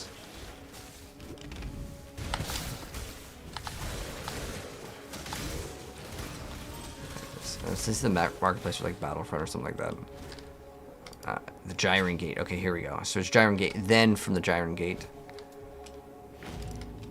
Over here. Okay. And there is another quest over here. So on this side, the right side of the sewers, we have the quest to get the Ankh and then kill the husband. This is also a boss over here. This one over here will give us another skill point. So we have 2 skill points right now to turn. I'm going to turn these in right now so we can just get this out of the way. And then also, because if we turn them in, we also get the skill points right now. Why are you still standing there? So we get 1 from her. That's the Gemling Legion. And then this is Love is Dead. Watch yourself. And then we got both the skill points. And then so now we're going to invest in this spell suppression over here. Good morning. Is it morning time for you, Samantha? I guess it could be 5 a.m. Dang, you wake up early. I'm usually just still gaming at this point. It just tells us this quest is complete.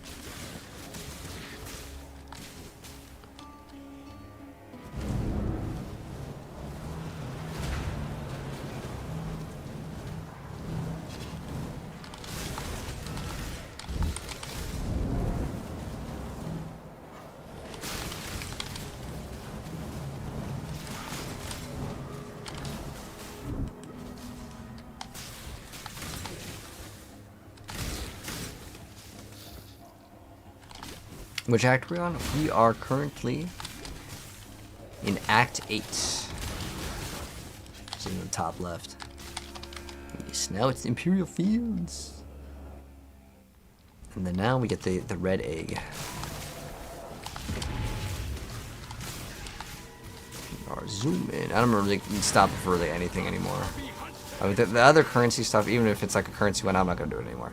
I mean, maybe we could get something good, but for the most part, our DPS is so good right now. I just want to get to the end game so we can get the actual good drops, because expecting divine drops or even like chaos orb drops this early on, our build's good enough. We got a couple currencies, right?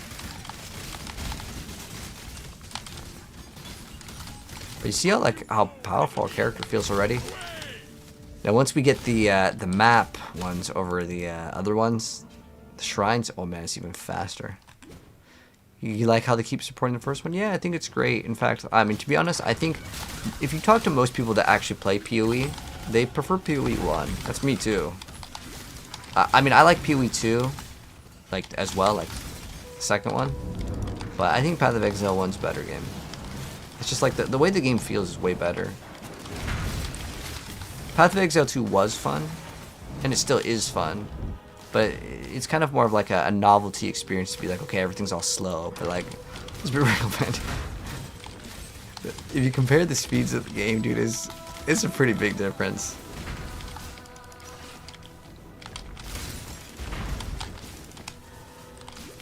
Alright, we got more spell suppression coming up. And again, you want to get 100% spell suppression, but you have to subtract 10% because one of the nodes we get gives you 10%.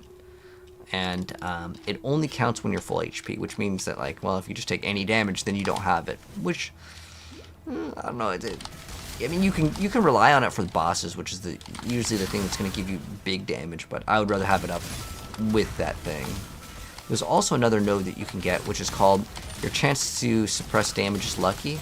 So you only need, kind of in theory, like, if you get like 50%, it rolls twice, which gives you 75%, but I would rather just get 100%. So if you just get unlucky 2 times, then you still take big DPS and you can just get one-shotted, but our goal is to try to prevent the one-shots. Is that Taproot? Taproot. See, I know this game too much, man. I know like what it's going to be, and the reason why I know what it's going to be is because it's just very common to get at this level.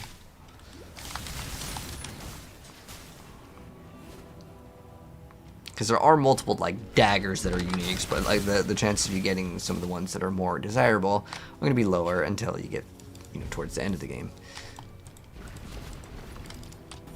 So let's go activate this. Go fight the boss. Again, a lot of these bosses like don't matter at this point. Our damage is just so good, but there's not like a mechanic, and we have to make sure you have both the eggs. So otherwise you have to walk back. That's no fun. Alright, so now that we got this item, we have both of the eggs. We're going to combine them. So we're going to go to... So you have option. You can either go from the Solaris Temple, or you can go from the Lunaris Concourse. So it goes Solaris Temple, and then also goes to Solaris Concourse. It doesn't really matter. We already have the Lunaris one, so this one is going to be a little bit faster. So from the Lunaris, you go to the right, and from the Solaris, you go to the left of the waypoints. I just want to make sure it's not like behind or something. I'm stuck. Okay.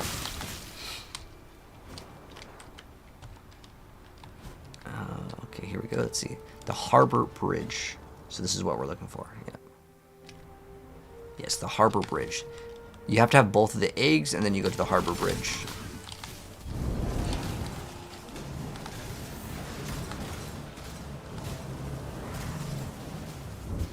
Going so fast, man. I love it. Well, we blazed through this act so fast. And that wants us to kill Solaris and Lunaris. And this is another boss. This is actually a really cool boss fight. But there really isn't too much other than, like, don't stand in the giant AoEs that they shoot out. But our damage is so high. Well, you guys, you won't really be able to see the attacks.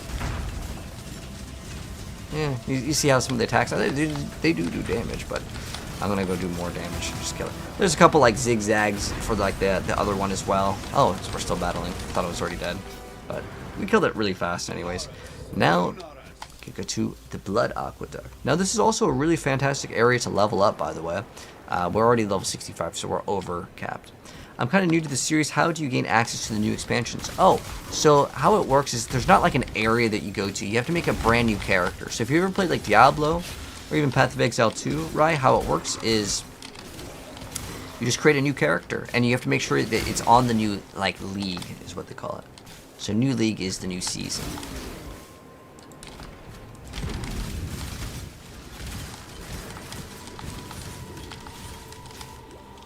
It's a fantastic place to level up as well.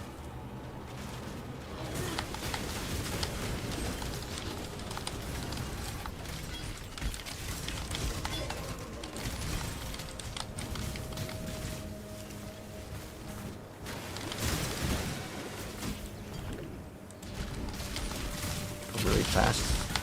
Ooh, oh wow! Oh, was that explosive? Ooh, after the big long walk now. The walk of shame. So what could have happened there, I didn't really read the thing. But it could have been like exploding corpses. That's like one that, it'll get you. For sure. But we can also invest more into the spell suppression. And, ooh, there's a big amount of damage over there as well. Now, do we need more HP? The thing is, just these boots will make us take way more damage, and they don't really give us good defensive stats, so we can kind of blame it on the boots as well. But it definitely isn't going to help us for survivability just to take more damage. But again, the trade-off is worth it for me to die maybe a couple times, because there's really not that big of a penalty for dying. I mean, maybe we lost a minute per time, but the DPS is always worth it, and like the movement speed is just worth it in general. He could have some sort of corpse explosion. Yeah, it looks like I said. See, I knew it was some sort of corpse explosion because just like in Diablo, for some reason, corpse explosion needs to do way out of control damage. And I'm pretty sure it's probably physical and no physical mitigation. And yeah, as Deadeye in Act 2, should I kill Creighton or help him? 8% movement speed sounds good. It is good, Nas. It's up to you what you want to get, but I would recommend if you're a beginner player, go ahead and get the 15% to all resistances because that's 45 in total resistances, which it's pretty hard to beat.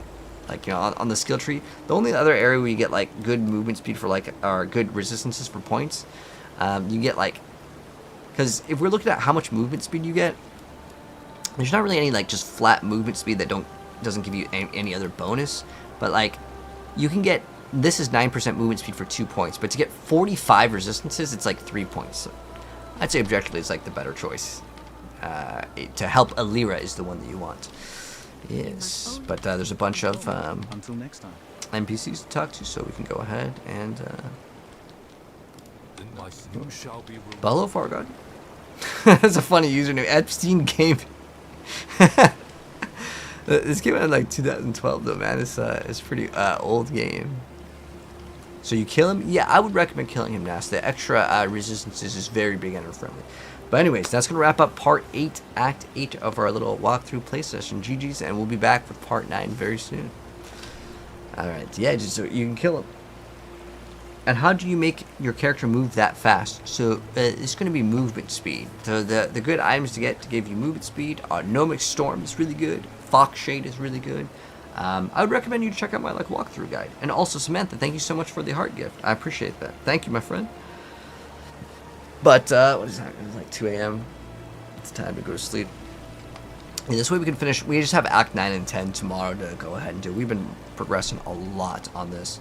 But anyways, guys, thank you so much for stopping by. I really appreciate it. If you're new here, my YouTube, my TikTok, and Twitch are all the same. If you guys want to watch more of my stuff, feel free to go ahead and visit me over there. But I'm going to go ahead and call it a night right now. I got to wake up early because I got a appointment for glasses. Oh, these ones aren't for seeing. These are like blue light glasses. But I actually really want to get those, what are they called? Like the Meta Ray-Bans? What are they called? Ray-Ban Metas? I think is what it's the actual name. Those things look like they could be kind of good for content. Anyways, thanks for stopping by. Oh, on my next Diablo 4 stream, I'd like to give feedback on your Sork. I started playing Diablo for the first time ever about a month ago. Oh, okay, I got you, Fargod. Yeah, whenever I'm on Diablo, you just let me view your profile, and then I can tell you what you need to upgrade. But if you just copy my build guides, you can do those as well. That'll be a big area where you can get some upgrades. But Yes, our Plague Doctor is doing really good, man. We're doing such good DPS, man. I'm actually really happy that this build is really good. I mean, I knew it was going to be good, but like I was kind of expecting these to actually be really good as well. But it is really good to not have to deal with like an ailment. But I noticed the survivability was really rough right there. So what we're probably going to get is more life, HP.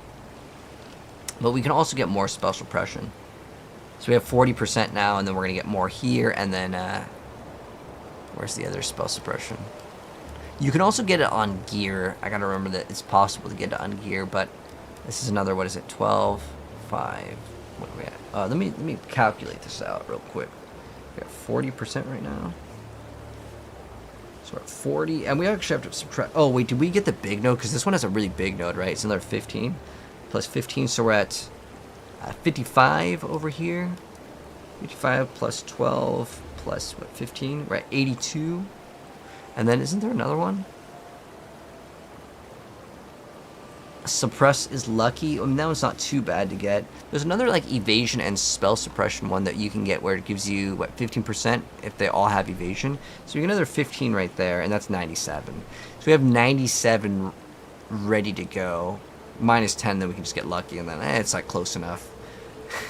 Which would mean it would roll 2 times on, like, it'd be basically 90, we'd have like 98% chance, but like that 2% chance where it doesn't get it is like memes. So I'd rather just get 100% spell suppression, which means we have to get this. But it's not bad because it gives us max life. It's just this stat sucks. This one gives you 5% movement speed and dex, which isn't bad. I'm actually okay with getting this. I think we'll just get this because we're going to get this Ellie damage anyways. So I like that. And then, yeah, this is not bad at all. These are all, like, really great stats. It's just, like, there's, like, 2 really mid stats. But then there's, like, a really good one. We gives you spell suppression, ES. That one's really good, too, man. Yeah, we'll get that as well. And then there's another evasion mastery that we'll grab. And then we'll get that extra, like, 15%. Very nice. Yeah, we'll get spell suppression maxed out first. That's the first step because that'll be good. Yes, yes. Anyways. Have a good one, guys. Thank you so much for stopping by. If you're new here, my YouTube, TikTok, and Twitch are the same, but if you want to catch me again, TikTok, it's the pink plus in the middle right. If you're watching this on Twitch, it's the purple heart in the bottom right. And if you're watching this over on YouTube, you just hit the subscribe button. And I don't know if let's see if I have anyone to host Reno here on the Twitch. Dang, it's kind of late. So it's 2 a.m. I've been kind of going to sleep at more human times, which I think is probably a better thing to do. Let's see. D&D. Oh, wait, hold on. My homie is playing that new Fortnite update, and I definitely owe her a host. If you guys want to stick around for some Fort, feel free to go ahead and do so. If not, thank you so much for stopping by. We'll be back tomorrow with more Path of Exile and... Oh, the time change. Oh, did it go forward, or did we lose an hour? I don't know. Either way, good night, guys. GG's. It was fun. Have a good one.